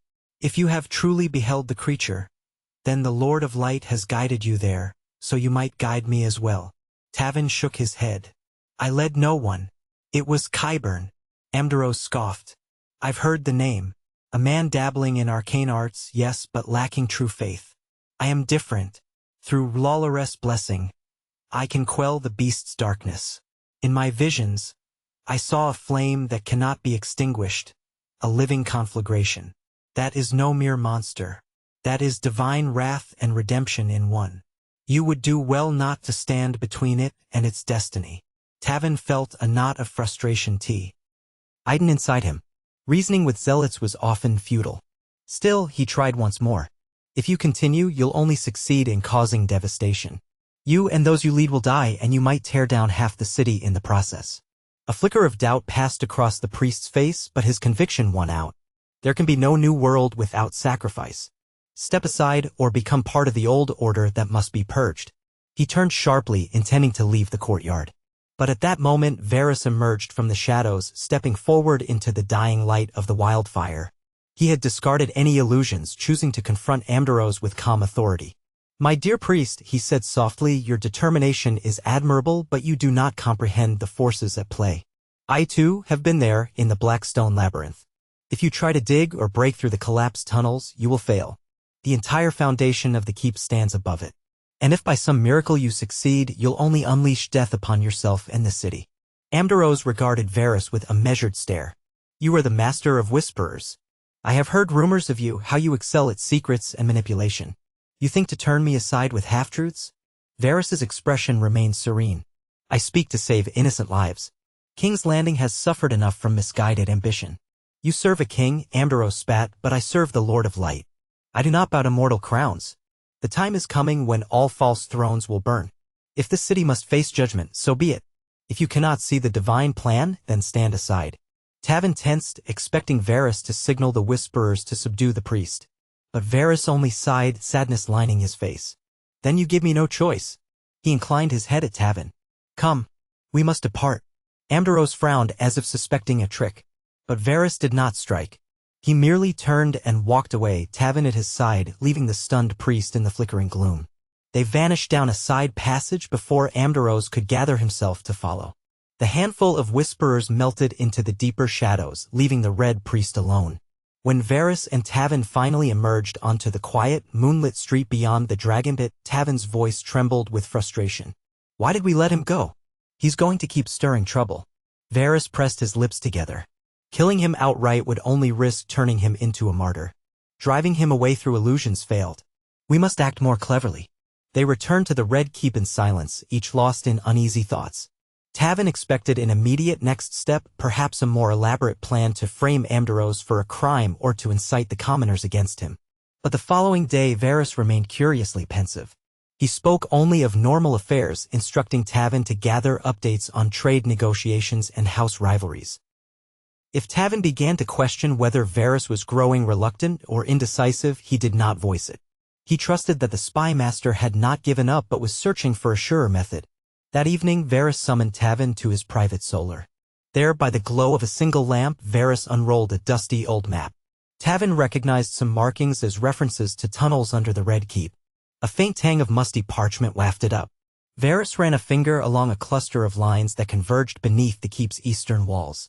This was drawn in the time of King Maegor, Varys said quietly. It references a natural cavern that was never fully mapped. Some of the side passages remain unexplored.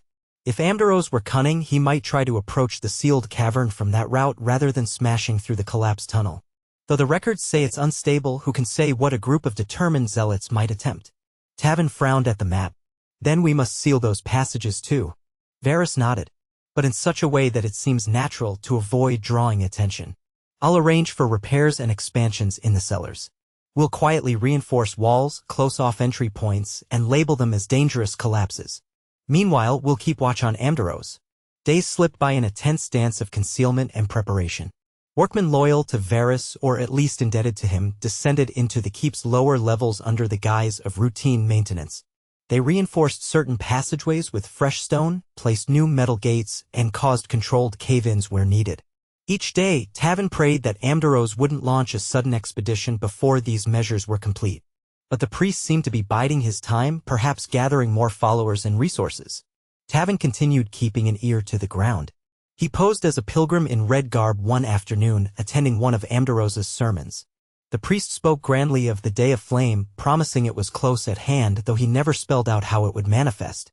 Members of the crowd looked both hopeful and fearful. Some clutched small coins, others offered bread or leftover scraps, trusting the priest might bless them in return. Tavin's skin prickled at the fervor in their eyes. After the sermon, Tavin spied one of Qyburn's old aides, the same man from the tavern, whispering excitedly to Ambrose. The priest nodded, resting a hand on the man's shoulder as if offering benediction. Whatever they conspired about, Tavin suspected it wasn't good. That night, Tavin reported to Varys, who listened with grim resolve. Our reinforcements in the tunnels are almost done, Varys said. By week's end, the entire labyrinth near the cavern should be inaccessible. But we're not safe yet. Ambrose might grow impatient and resort to something drastic.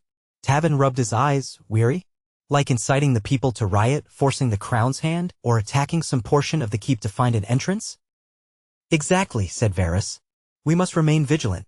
The next evening, a flurry of commotion seized King's Landing. Word reached the Red Keep that a group of men in red cloaks had stormed a small wine cellar's storage cellars near the Hill of Rainies, driving out the workers and barricading themselves inside. It was rumored they believed a hidden tunnel lay beneath that cellar, leading into the old Targaryen crypts. Local guards attempted to negotiate, but the men refused to surrender. Fearing the presence of armed zealots, the city watch was dispatched to forcibly remove them. Tavin and Varys raced to the site, mingling with the crowd that had gathered to watch. The city watch stood arrayed with spears commanded by a gold-cloaked captain who barked orders to the men inside the cellar. Voices from within shouted back that they would die before forsaking their quest. The captain turned to a subordinate, ordering him to break down the doors. But Varys intervened smoothly, pulling the captain aside. "Good captain," he said, "there's no reason to rush. We can't risk them damaging the city's foundations if they believe they've found a path downward." The captain seemed torn. He recognized the master of whisperers and frowned. "We can't just let them hole up there." "I'll reason with them," Tavin offered. "Let me go in unarmed." The captain gave him a skeptical look, but Varys vouched for Tavin. With some reluctance, the captain allowed Tavin to approach. Tavin raised his hands and spoke loudly, "My friends inside, I wish to parley. I come unarmed. Let me speak to you." After a tense moment, the door cracked open. A fervent face peered out, a man in a red hood who demanded, "Who are you?" "My name is Tavin. I've heard your priest speak. I want to help you find a peaceful solution." Tavin lied smoothly, stepping inside. The door slammed shut behind him. He found himself in a dimly lit cellar reeking of spilled wine. Barrels lay overturned, their contents staining the stone floor a deep burgundy. Several men, armed with daggers and short swords, stared at Tavin. Each wore something red, a patch of cloth, a ribbon, a cloak. At the far side of the cellar, a badly chiseled hole gaped in the wall, revealing a partial tunnel that descended maybe a dozen feet before hitting solid stone. "We know the path goes deeper," said one of the men, eyes wild. "We just have to break through this layer. The dragon pit is too fortified, but here the stone is weaker." Tavin glanced at the half-formed tunnel. It was nothing more than a shallow pit leading to a slab of bedrock. "They'd likely never break through." "You've locked yourselves in a stinking wine cellar," Tavin said, letting a note of calm reason into his voice. "The city watch is outside. They'll force the door soon enough." "We don't fear them," another man retorted. "We follow Andros. He told us the flame calls from below. A beast or a dragon, it doesn't matter. Through faith, we'll control it." Tavin took a slow breath. Part of him wanted to lash out, to condemn them as fools who would bring ruin upon the city. But he kept his voice gentle. "I was with Ambrose when he faced a spirit in the dragon pit. It told him to turn back. Why do you persist?" The men exchanged uneasy glances. One muttered, "Ambrose said that was a false spirit, a trick of the unbelievers. We have to stay the course." Tavin sighed. Their fanaticism was unyielding. "If you continue, you'll die here. The watch will come in force." The man shrugged, though fear gleamed in his eyes. "Then we die in service to the Lord of Light. Better that than living in darkness." Tavin realized negotiation was futile. He needed to stall them until the watch came, but the men seemed jumpy, blades drawn. Tavin spied a rack of old bottles behind them and an overturned table that might offer cover if a fight broke out. But a fight would be messy, risking both Tavin's life and the destruction of property, possibly angering the local merchants. Outside, he heard the captain's voice ordering his men to prepare to batter down the door. Tavin swallowed. "Ambrose wouldn't want you to throw your lives away," he tried once more, lying in an attempt to sway them. "He wants as many believers as possible for the day of flame. If you die now, who will stand at his side later?" One of the men frowned, lowering his knife a fraction. The others wavered. Just then, the sound of heavy wood splintering came from the door. The city watch was making their move. Panicked, the zealots turned, some rushing to brace the door, others brandishing weapons at Tavin. Tavin leapt back, grabbing a barrel lid to use as a makeshift shield as the largest zealot lunged. The blade clanged against the wood, knocking Tavin back a step. In that instant, a crash reverberated through the cellar. The door burst open, gold cloaks flooding in with raised spears. Several zealots charged, a desperate attempt to escape or fight their way free. Tavin dropped, letting the city watch handle the brunt of it. The clash of steel on steel filled the space, echoing off the stone walls. Shouts and curses rang out, mingling with the sour stench of spilled wine. Tavin crawled behind a toppled table, watching as the watch's superior numbers quickly overwhelmed the zealots. A few of the priest's men fell, stabbed or clubbed into submission. One tried to flee through the hole in the wall, only to realize it led nowhere. In the end, 5 men lay dead or critically wounded. The rest were forced to surrender at spear point. The city watch captain, face flushed with exertion, surveyed the carnage grimly. Tavin emerged, breath unsteady. He recognized one of the dying men on the floor. It was the zealot who'd barked at him that they didn't fear the city watch. Blood trickled from a wound in his side. Tavin knelt beside him, not sure why, perhaps an instinctive impulse of compassion. But the man was too far gone. He coughed, a final gurgle escaping his lips. The fanatic flame that had glowed in his eyes was extinguished, replaced by glassy emptiness. The city watch began rounding up the survivors, binding their wrists while others dragged away the corpses. Tavin dusted himself off and returned to Varys, who stood at the threshold, having observed from a safe vantage. The spymaster's face was impassive. "Regrettable," he said quietly. "So many lives wasted." Tavin lowered his gaze. "This is only the beginning, isn't it?" Varys nodded, expression haunted. "Amdoros's men will become martyrs in his narrative. He'll spin their deaths as proof the crown opposes the true faith or that we fear the awakening flame. More will flock to him if we don't act. Yet if we openly crush him, we validate his claims and stir even more rebellion. Then we do what?" Varys released a long sigh. "I have an idea, though it's risky. We must find a way to disillusion his followers from within. We need them to see that his path leads only to death and to realize he has no real ability to tame any dragon or monstrous flame. If they see him fail, their faith might crumble." "How?" Tavin asked. "He nearly discovered your illusions last time." "We can't rely on illusions anymore," Varys admitted. "We must use something real, something that will appear to be the very force he's worshipping, yet beyond his control." Tavin tensed. "You don't mean the beast?" Varys closed his eyes briefly. "The beast is sealed beneath countless tons of stone. I meant a lesser force, a caged warlock's trick, perhaps, or a pyromancer's conjuration. We might create a credible imitation of draconic fury, a show of lethal flame that no mortal can command. Let Amdoros confront it, and when it overcomes his attempts at control, his followers will see he isn't chosen or protected. That might shatter the cult." Tavin thought of the pyromancers who had survived Qyburn's expedition. "Will they help us?" "They're unpredictable." "For the right price, perhaps," Varys said. "And for a guarantee of the crown's favor. Pyromancers love to display their art. If we tell them it's to quell a potential heretical uprising, we might win their cooperation." Over the next few days, Varys set the plan in motion. He contacted certain pyromancers discreetly, negotiating a demonstration of advanced wildfire illusions, flame that could roar and twist like a living dragon's breath, accompanied by sound effects that mimicked monstrous roars. It would be dangerous, but if controlled precisely, it might pass for a genuine entity, at least for a few brief moments. Varys arranged for a remote location outside the city walls in a deserted quarry by the Blackwater Rush. He intended to lure Amdoros there under the pretext of discovering a hidden entrance to the rumored labyrinth. To accomplish that, Tavin posed as a defector from the crown's side. One night, he slipped into the Red Priest's makeshift sanctuary, a small, half-abandoned chapel on the outskirts of Flea Bottom. The smell of tallow candles and burning incense pervaded the place. Tavin approached Amdoros, hands raised in feigned contrition. "Priest," he said softly, "I can't serve the crown anymore. They sent me to deceive you. But I see now the truth in your words." Amdoros regarded him with skepticism, yet also a spark of triumph flickered in his eye. "You once tricked me in the dragon pit.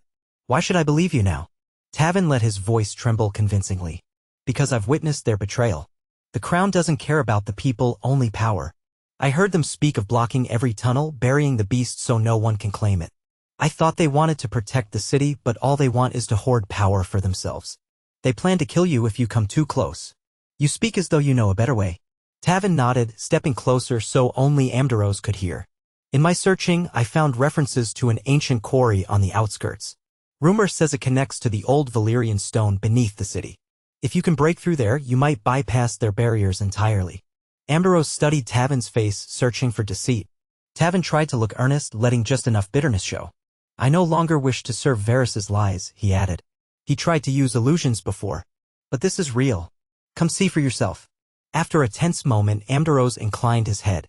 "Very well. We shall see if your words carry truth. If you betray me again, the Lord of Light's wrath shall be swift." Tavin exhaled in feigned relief. "Meet me in 3 days' time, at dusk, by the old road to the quarry. Bring enough men to move stone. We'll find the path that leads to the hidden flame." With that, the plan was set. Varys arranged everything in secret. Pyromancers prepared caches of wildfire and specialized dragon breath contraptions. Tavin's role would be to lead Amdoros and his chosen followers into the quarry at dusk. Varys and the pyromancers would hide nearby, ready to unleash a carefully orchestrated display of unstoppable, deadly flame. The hope was that Amdoros would attempt to command it, only to fail dramatically. His followers would see him for a false prophet. Then Tavin and Varys could slip away in the chaos, leaving the cult disillusioned. They assumed the survivors would scatter. Still, Tavin was uneasy. Wildfire was notoriously unpredictable. If something went wrong, a mere misstep could engulf everyone in a fiery inferno. Varys, however, insisted it was necessary. The normal methods of containment or assassination had failed. This theatrical demonstration might be the only way to unravel the cult from within. At dusk on the appointed day, Tavin stood in the abandoned quarry, a wide expanse of rock and gravel pocked with old mining tunnels. The air hung heavy with the anticipation of what was to come. A single, sloping tunnel carved into the rock face was blocked off at the far end, though it looked like it might continue deeper underground. Torches flickered along the quarry's perimeter, placed by Varys's whisperers under the guise of leftover workers' lamps. Hidden from view, several pyromancers crouched, waiting. Soon enough, Amdaros arrived, flanked by nearly 20 followers. Some carried shovels and picks, others had weapons. Their expressions ranged from cautious to fanatical. The Red Priest scanned the quarry, then turned to Tavin. "Where's this entrance you spoke of?" Tavin gestured to the tunnel. "Just ahead. We'll need to clear some debris, but beyond that wall of stone lies a path that might descend toward the city's depths." Amdaros nodded to his men. They advanced, setting to work with picks against the loose stones Tavin had piled there earlier as a prop. After a few minutes of clanging and dust, one of them shouted in triumph, "I think there's a space behind here." Tavin edged away, clearing a path to safety in case the wildfire show started prematurely. He could almost feel Varys's presence in the darkness above, watching from a vantage point on the quarry's rim. The pyromancers would wait for the signal. Tavin's pulse raced, palms clammy. This had to be timed perfectly. With a final heave, the men pried aside a chunk of rock, revealing a small cavity that led nowhere. In reality, it was just a short dead-end passage. But Tavin had arranged for it to appear deeper at first glance. Amdaros peered in, his staff raised, the red glow of a torch illuminating the darkness. He exhaled in excitement. "Yes, this is the path." Quickly, widen the opening. The men worked faster, spurred by hope. Tavin took a step back, carefully lifting his left hand. That was the signal for the watchers above. Now was the moment to unleash the first wave of flame. A faint whoosh echoed from overhead. Tavin braced himself. Suddenly, from a ledge high above the quarry, a torrent of emerald-tinged wildfire burst into the open Arsai. Down in a brilliant, roaring stream. The illusions constructed by the pyromancers included a large, curved metal funnel that shaped the flame into a dragon-like breath. A thunderous roar, crafted with the help of hidden horns and resonant tubes, filled the quarry, making the ground tremble. In the flickering torchlight, it looked like a monstrous beast spat fire from the darkness above. The flame crashed into the mouth of the tunnel, spraying rock and dust. Several of Amdaros's followers cried out, scrambling back. Amdaros himself stepped forward, raising his staff, face twisted in determination. "Be not afraid," he bellowed. "This is the flame we seek. It tests us." The wildfire stream ceased momentarily. Thick smoke billowed. From within that smoke, the horns blared again, producing a guttural, echoing growl. Tavin dared not look at the pyromancers, but he hoped they were controlling the next volley carefully. Sure enough, another torrent of green flame shot forth, more intense this time. It scorched the entrance, blasting two of Amdaros's men who stood too close. They screamed, cloaks ignited in an instant. The stench of burning flesh rose on the evening air. Panic erupted among the cultists, some fleeing outright, others dropping to their knees in terror. Still, Amdaros pressed forward, chanting a prayer in High Valyrian. He thrust his staff toward the jets of flame, as if commanding them to bend. Another conflagration spewed forth, splashing the rock walls. Shards of molten stone flew, and one struck Amdaros's staff, knocking it aside. He staggered, but his fanatic zeal overshadowed pain or fear. "Yield!" he roared, as though addressing a living creature. "Yield to Lawloress chosen."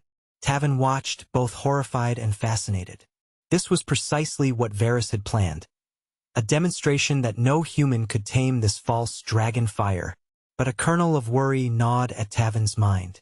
Amdaros might leap into the flames, or his men might kill Tavin in desperation. He edged away further. As if to confirm his fears, one of the cultists spotted him. The man's eyes narrowed. "This was a trap. You led us here to die." He raised a short sword, pointing it at Tavin. Tavin backed up, lifting his hands. "You see for yourself, the flame won't be tamed. Stop this madness." But the cultist lunged, blade aimed at Tavan's chest. Tavan scrambled aside, grabbing a length of wood from the ground to parry. Sparks flew as metal scraped against the makeshift weapon. Tavan barely managed to push the cultist away, stumbling on loose gravel.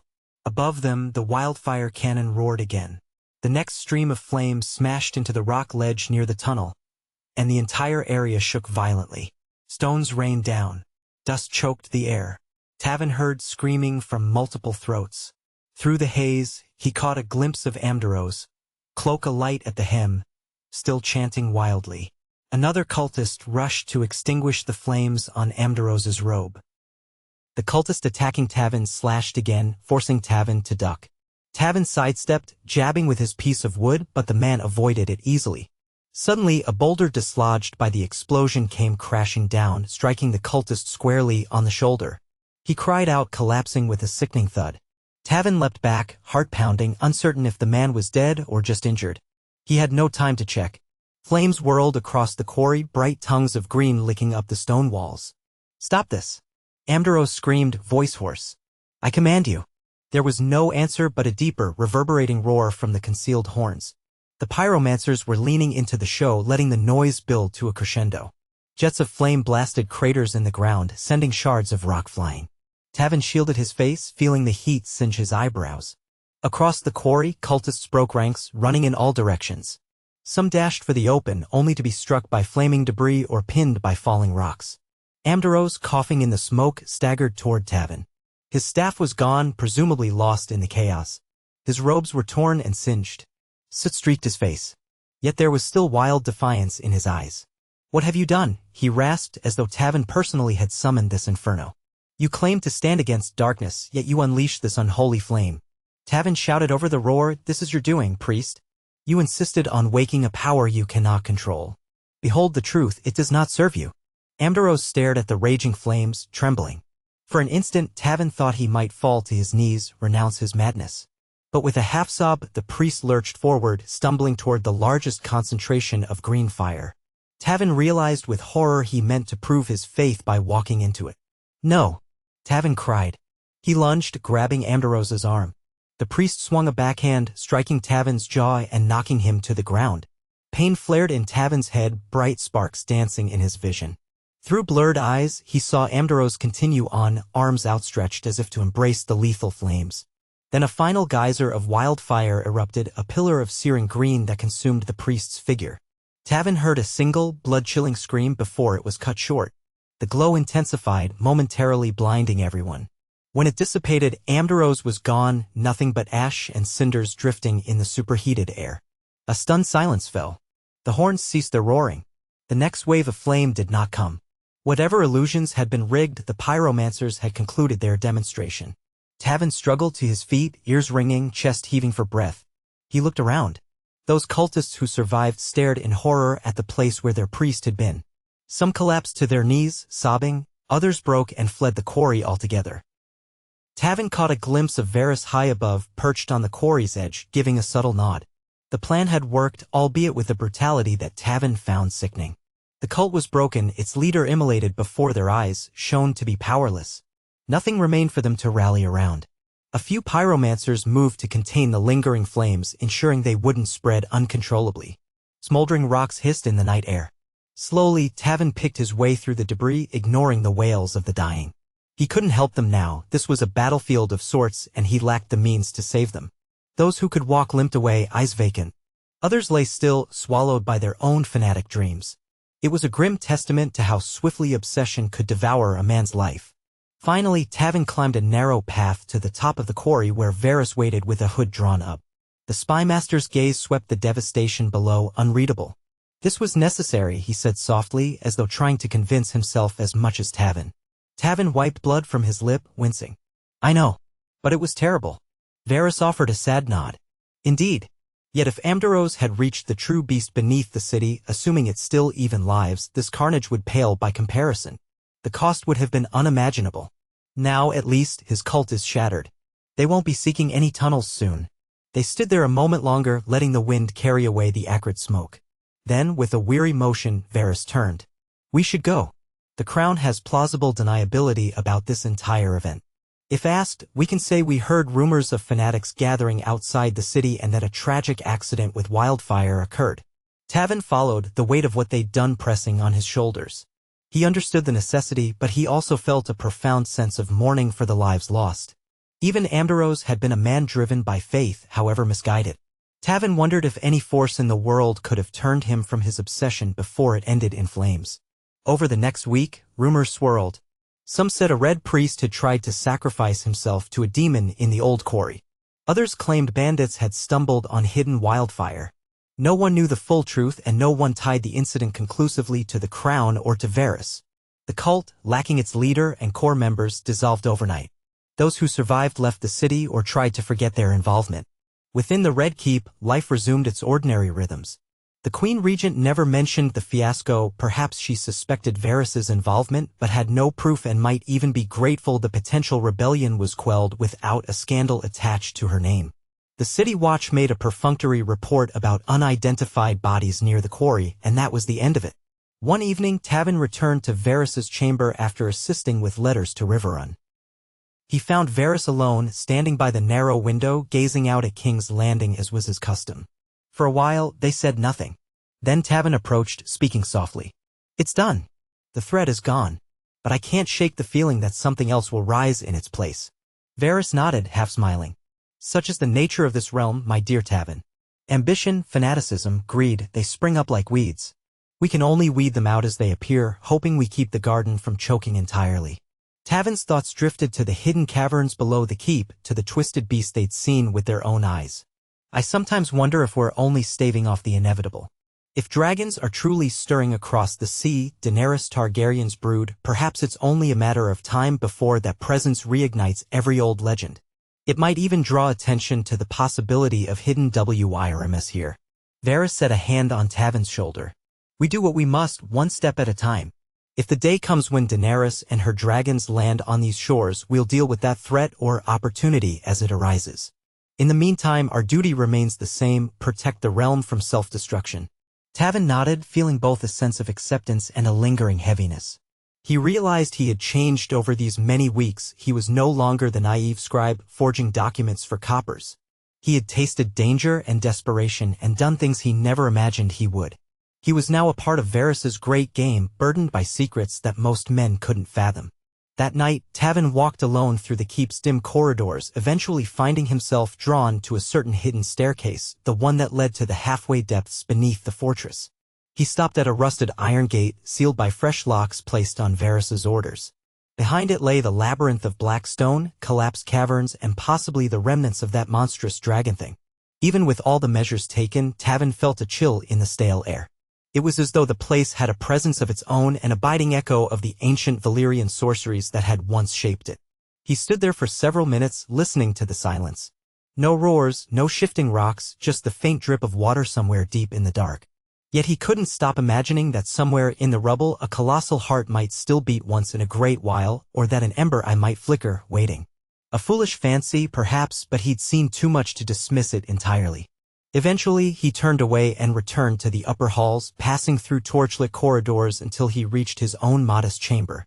There, he lit a small lamp and sat at his desk. He stared at a blank sheet of parchment, feeling an urge to write something, not for Varys, not for the crown, but for himself. A testament to what had happened, to the cost of secrets and illusions. Yet he hesitated. If anyone found such a record, it could invite disaster. Perhaps it was better to let the memory live only in his mind. So he blew out the lamp, leaving the parchment unmarked. Days slipped into weeks, and Tavin immersed himself in Varys's daily operations. They uncovered plots by minor lords to dodge taxes, learned of a planned revolt in one of the outlying villages, and quietly arranged for certain lords to receive bribes that ensured their continued loyalty to the crown. Throughout it all, Tavin and Varys exchanged few words about the horrific events in the caverns or the fiery spectacle in the quarry. There was an unspoken agreement to keep those memories locked away. But in private moments, Tavin could see the weariness etched on Varys's face. Master of whisperers though he was, these past ordeals had drained even him. It was not easy to bear the knowledge that one had arranged a man's fiery death, even if that man threatened thousands of lives with his fanaticism. Necessity was a cold comfort. One evening, as Tavin finished cataloging a newly arrived set of reports from Bravos, he found a slip of parchment tucked among them. It was an unsigned note, a single sentence in neat script. "Does the Black Labyrinth truly remain sealed?" Tavin felt his heart skip. Who had sent this?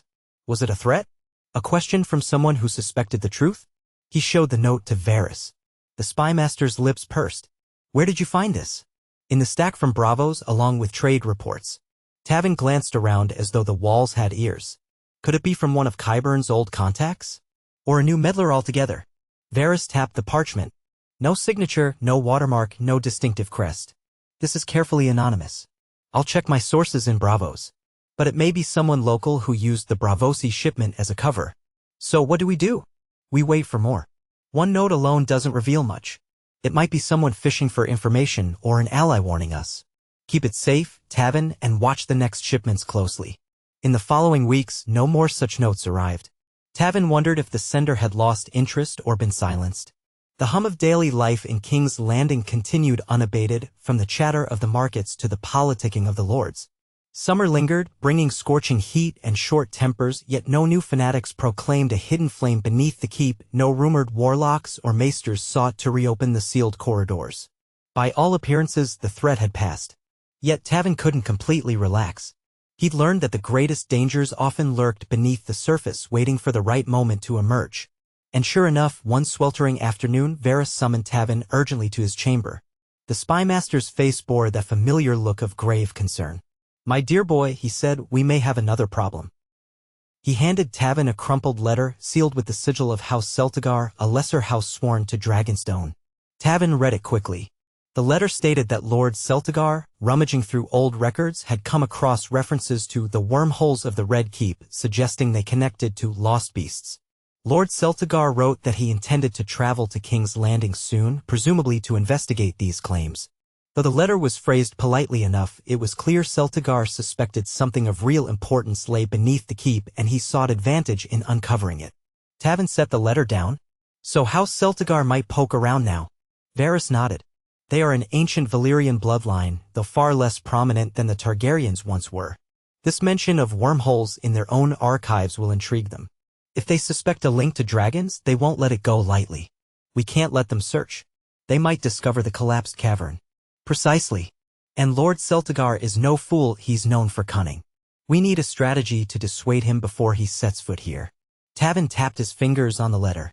What if we send him false reports that any tunnels are merely old sewer channels collapsed ages ago? That might bore him enough to stay away. Varys considered it. We can try. But if his curiosity is truly piqued, he may not be swayed by mere rumors. Alternatively, we could stall him, tie him up in other concerns. For instance, we might orchestrate some local rebellion near his lands, forcing him to attend to matters at home.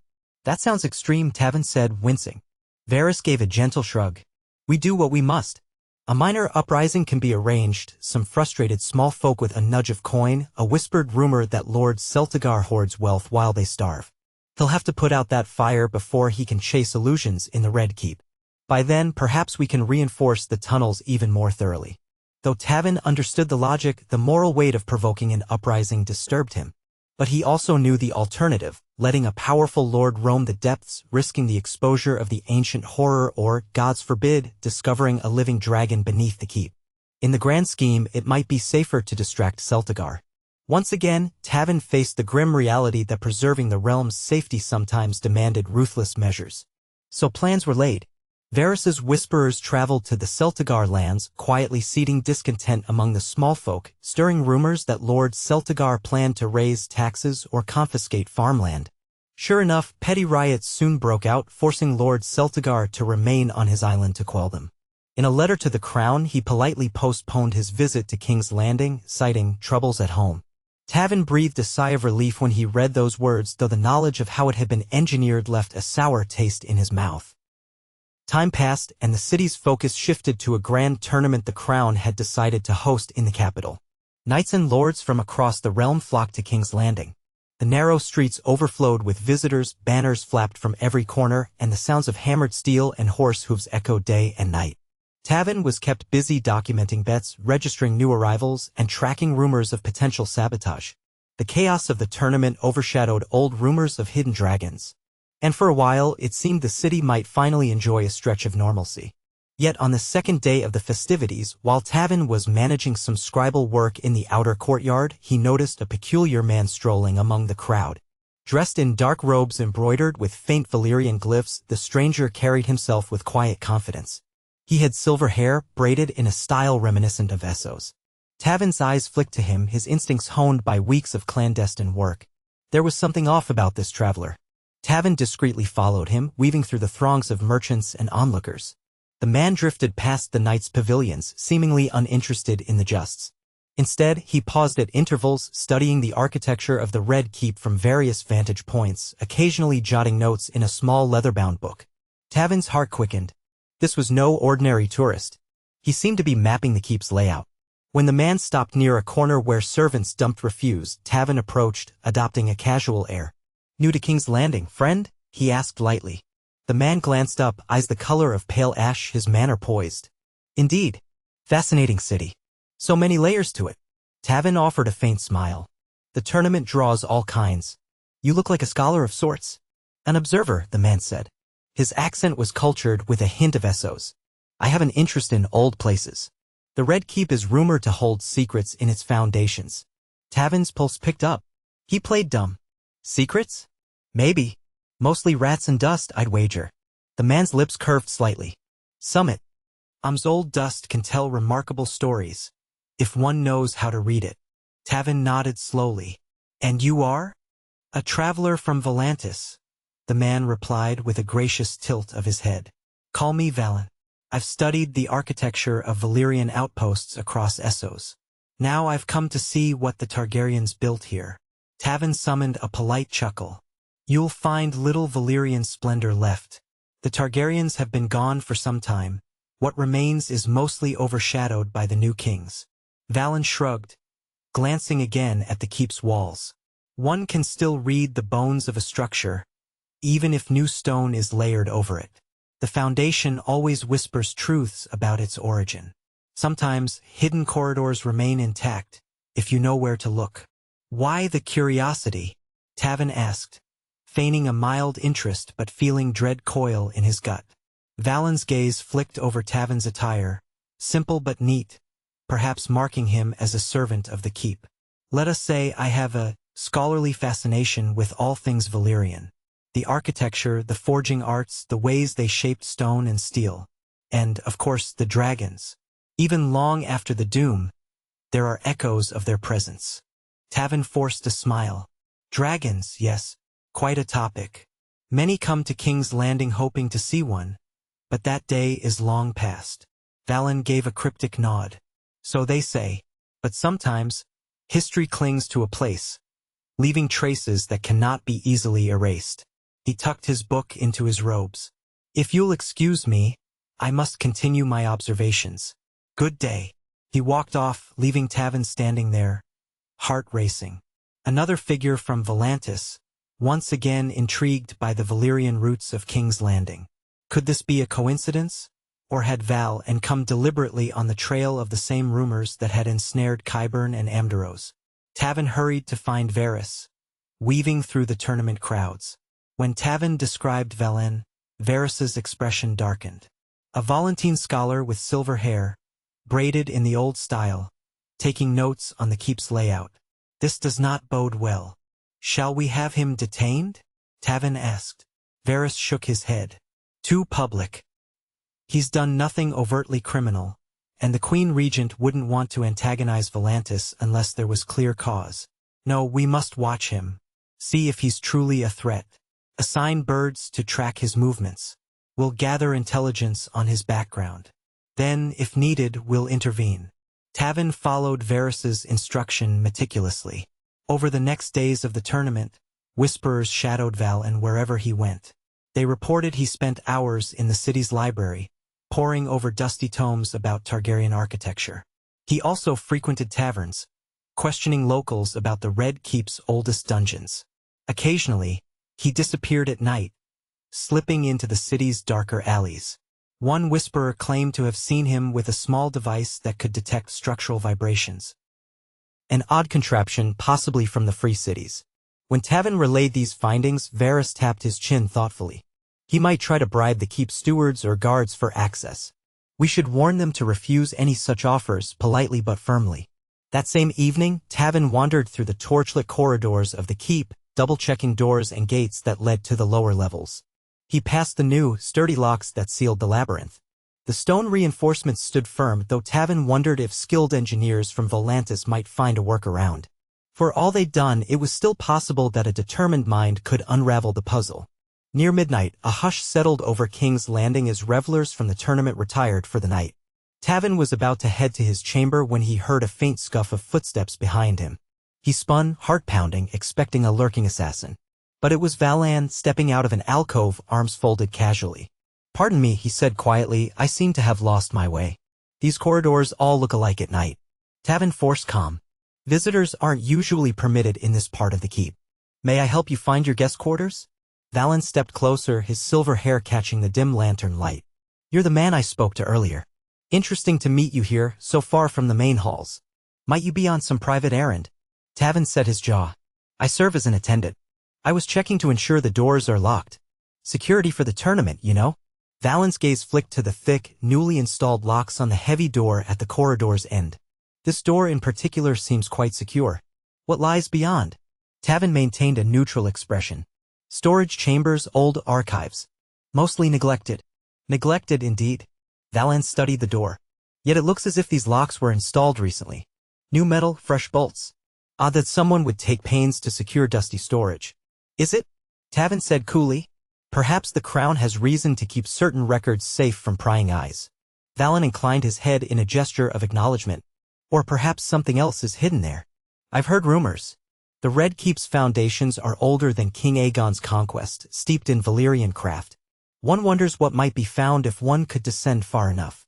Tavin felt a spike of alarm but kept his voice calm. "You're quite imaginative." Valyrian let a ghost of a smile cross his lips. "I prefer to call it curiosity. Forgive me if I intrude. I'll return to my quarters now." He pivoted gracefully, footsteps echoing down the corridor. Tavin watched him go, every nerve on edge. The following morning, Tavin recounted this encounter to Varys. The spymaster's face clouded with worry. "Valyrian is more than a mere scholar. He's testing you, testing us. He wants to gauge our reactions to see if we betray any sign of what we're truly hiding. Should we set a trap for him?" Tavin asked. Varys paused, then shook his head. "Not yet.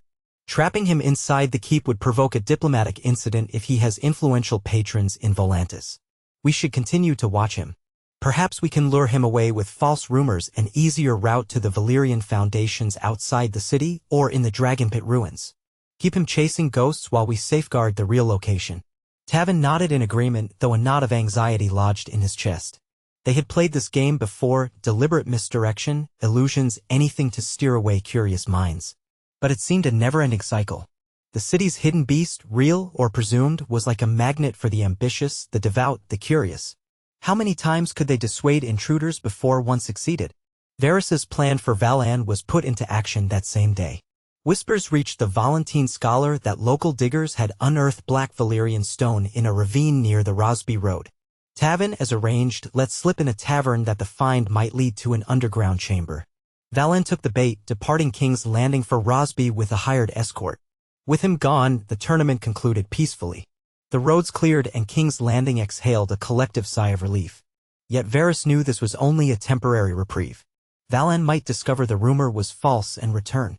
As the days turned into weeks, Tavin tried to push aside his worries and focus on daily tasks. But a voice inside him whispered that eventually someone else would come or Valyrian would return with stronger evidence. The only sure way to end these threats would be to remove the possibility of that monstrous creature being found. But they had already collapsed the cavern. What more could they do? One afternoon, as Tavin organized old scrolls, a possibility struck him, so audacious that he almost dismissed it immediately. But the more he thought about it, the more it seemed the only way. He hurried to Varys's chamber, heart-thumping. "My lord," Tavin began, voice trembling with the enormity of his idea, "there may be a final solution." Varys looked up from a document. "Do tell." Tavin swallowed. "I realize this might be madness, but if the beast remains even remotely alive, we could find a way to kill it outright, remove it entirely. Then there'd be no living creature to rouse. If it's dead, we could quietly excavate its bones and destroy them, burn them to ash or scatter them in the sea. Then no one could ever prove such a beast existed. Varys studied Tavin in silence. That's a drastic measure. Excavating even part of that cavern could risk unleashing it if it still clings to life. And it might destabilize the keep's foundations further. Tavin nodded grimly. I know. But as long as it's down there, living, dead, or half-dead, it remains a beacon for zealots and madmen. People sense that there's something. If we remove all trace, there's nothing left to find. Varys exhaled. Such an undertaking would be perilous. We'd need an expert team, secrecy, time, and a lot of luck. He rose, pacing the chamber. Yet, you might be right. Sooner or later, the rumors might draw someone truly formidable, someone with the resources to dig deeply, ignoring our illusions and bribes. If that day comes and we've done nothing, the realm could face disaster. Tavin's heart pounded with both fear and resolve. If we do it, I'll go. I know the passageways, I know what to look for. We can't risk sending a large group. A small, skilled team might reach the cavern, verify if the beast is alive, and finish it if it is. Varys gazed at Tavin, sorrow flickering in his eyes. You're braver than I, my dear boy. Let me think this through. We'd need picks, carefully managed explosives perhaps, and a means of escape if the beast still breathes. And if we succeed, we must ensure no trace remains. Tavin nodded, swallowing the lump in his throat. Yes, but it's better than waiting for the next Qyburn. For several days, Varys considered the plan from every angle, consulting in secret with a trusted engineer who thought he was merely planning an expansion of cellars. The engineer provided estimates of how to approach the collapsed areas without bringing down half the keep. It was risky but not impossible. Meanwhile, Tavin mentally prepared himself, recalling every detail of that awful cavern, the black stone, the skeletons, the smoldering presence of the beast. He dreaded going back, but dreaded even more the idea that it might one day be set free by fools or zealots. Finally, Varys gave his approval. One moonless night, Tavin led a small team of 4 men, each an experienced handler of rock blasting and discreet enough to be bought by Varys. They carried ropes, picks, shovels, and small casks of wildfire carefully sealed. The plan was simple: dig a narrow path to the collapsed cavern, slip inside, confirm the beast's status, and if alive, kill it with a concentrated wildfire explosion. Then break up any remains, cart them out in small pieces, and dispose of them in the waters of Blackwater Bay. It was a mission no sane person would volunteer for. Tavin and these 4 men were bound by gold and a grim sense of duty. They descended through the Red Keep's labyrinth of corridors, arriving at the final iron gate that Tavin had locked so many times. With shaking hands, he unlocked it, stepping into the stale darkness. Torchlight flickered against damp walls. An eerie hush enveloped them. Each footstep seemed too loud, echoing in the gloom. For hours, they carefully removed rubble from a side tunnel that Tavin believed would lead near the cavern's entrance. The men worked in grim silence, sweat coating their faces. Occasionally, the tunnel groaned or shifted, sending pebbles clattering down. Tavin's heart hammered with every tremor, certain the entire structure might collapse again. But they pressed on, guided by the faint memory of the cavern's location. At last, they broke through into a narrow passage that sloped downward. A foul stench wafted up, stale air tinged with sulfur and rot. Tavin gagged. It was the same horrific odor he remembered, multiplied by the stagnant months. Carefully they advanced, lighting additional torches and spacing them to mark the way back. The black stone walls gleamed dully, carved with strange shapes that made Tavin's skin crawl. Before long, the passage opened into a broader space. Tavin recognized the remnants of the collapsed cavern. Jagged boulders loomed, forming a partial ceiling. He motioned for the men to remain silent. The only sounds were their labored breathing and the faint drip of water. The men fanned out, shining torchlight over heaps of rubble and broken bones. Tavin saw shards of scale and bleached remains, some still bearing twisted horns. His stomach lurched at the memory of the half-living monster they'd faced. They navigated carefully, stepping over crushed skeletons. Each man carried a small cask of wildfire. Tavin scanned the gloom, half expecting an ember eye to glare at him. But nothing stirred. He thought perhaps the creature had perished in the collapse, an outcome he fervently prayed for. Yet they had to be sure. Moving deeper, they came upon a mound of debris that looked oddly organic, fused with black rock. Tavin signaled for the men to lower their torches closer. An involuntary gasp escaped him. It was the beast, or what remained of it, pinned under massive chunks of stone. Its once imposing form lay in grotesque stillness. Broken spines jutted from its back, scales peeled away to reveal rank flesh. Even half-buried, it was gargantuan. A wave of conflicting relief and horror washed over Tavin. The creature appeared very much dead. One of the men dared a step closer, tapping the beast's exposed flank with a pick. The dull thud echoed. No movement. The stench was overwhelming. Another man held a torch near the monster's head, revealing a jaw twisted unnaturally, shattered fangs, and a single eye socket caved in by falling rock. Tavin's heart pounded, but he forced himself to approach. He laid a hand on the mottled scale, which felt cold and leathery, slick with congealed fluids. No breath, no pulse. It truly was a corpse. The cataclysmic collapse had done what Qyburn's sedation attempts could not. He exhaled, shoulders sagging. "It's dead," he murmured. "The beast is gone." Two of the men seemed visibly relieved. Another just grunted, his face set in a grim line. "Now what?" Tavin collected himself. "We break it apart as best we can. The bones, the scales, everything. Then we carry out the pieces and dispose of them.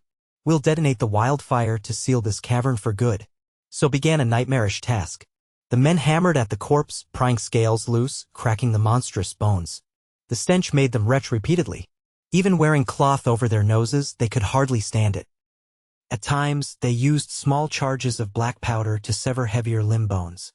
They worked methodically, taking care not to cause another cave-in. Chisels bit into hardened flesh, revealing thick sinews that refused to rot completely. Occasionally, they found pockets of putrid gas that burst in vile hisses.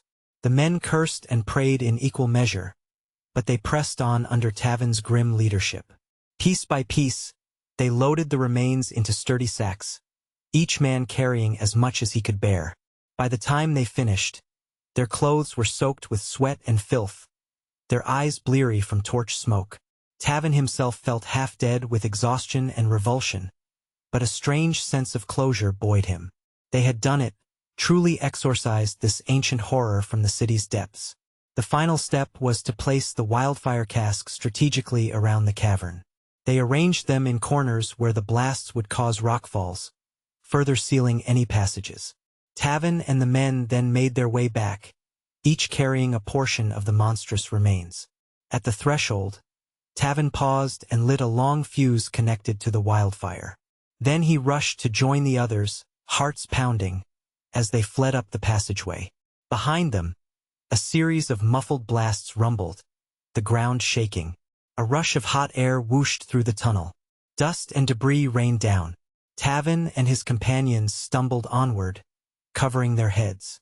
When the quaking ceased, they paused to catch their breath, listening to the echoes of collapsing stone. The way back to the cavern was forever buried. The warren of black stone sealed one final time. Together, they staggered up through the keep's lower halls, carrying the sacks of grisly spoils.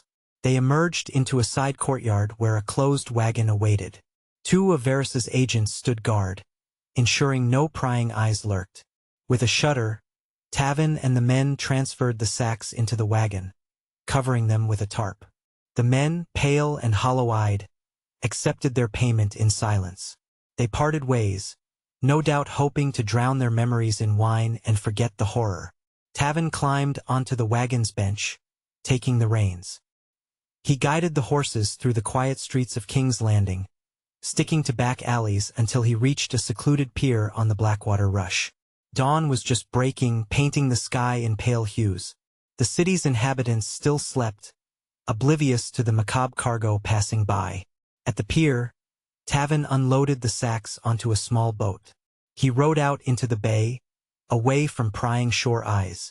The sun peeked over the horizon, casting ripples of golden light on the water's surface. Tavin paused, letting the fresh sea breeze wash over him, purging the stench from his nostrils. Then, one by one, he began dumping the sacks into the bay. Chunks of monstrous flesh and bones splashed into the dark water, sinking from sight. He forced himself not to retch at the last remnants of putrefaction. By the time the final sack vanished beneath the waves, Tavin felt dizzy from fatigue and relief. It was done. The beast was gone. Not just sealed, but truly eliminated from the realm. No fanatic or scholar would ever resurrect this horror. The nightmares that had plagued him for so long might finally be laid to rest. He returned to shore, half stumbling from weariness, and was met by Varys. The spymaster's face was drawn, but he placed a hand on Tavin's shoulder in a gesture of genuine gratitude. You've done what many would have deemed impossible. The city owes you a debt it will never know. Tavin managed a faint, wan smile. I'm just glad it's finally over. Varys nodded. Together, they walked away from the pier as the first rays of morning light spread across King's Landing. In the weeks that followed, no rumors of hidden dragons emerged. No cryptic letters or fanatics proclaiming doom from beneath. The city, blissfully unaware of how close it had come to unimaginable horror, went about its daily life. House Celtigar never returned to search. Valen did not reappear. With the corpse destroyed and the tunnels sealed, there was simply nothing left to find. Though Tavin's nightmares lingered for a time, they eventually lost their power. He would still recall the monstrous roar, the flicker of ember eyes in the dark. But he knew, deep in his heart, that the beast was gone for good. The burden was lifted, replaced by a quiet sense of closure. Seasons changed. Whispers of new conflicts and alliances took center stage in the realm's intrigue. Varys continued his work as master of whisperers, smoothing rifts, manipulating events to preserve a fragile balance. Tavin stood by his side, more seasoned and resolute than ever. If occasionally they exchanged a private, knowing glance, recalling the horror they had buried beneath stone and sea, it was a secret they alone shared. In time, even the memory of that monstrous abomination faded into the tapestry of their lives. Only the faintest echoes lingered, carried in the hush of the Red Keep's deepest corridors. But no one ventured there anymore, and no one heard those echoes. Varys and Tavin had ensured that. If the question ever arose, did Varys know about old Valyrian dragons hidden underground, the answer would remain a resounding yes, and yet no. What once had been was now nothing but ash and bone fragments scattered in the bay, lost forever to the depths. And so the city endured, perched atop its secrets, striving ever onward in the great Game of Thrones. Above the cobblestones, life continued with feasts, wars, and shifting loyalties. Below, there remained nothing but silent rubble, the final resting place of a monstrous legacy. Tavin, when he passed by the sealed corridors, felt only a somber relief. He had done his part to ensure that no new madness would arise from the ancient darkness. The Watchers of the Realm had prevailed once more, and for a time at least, peace reigned in King's Landing.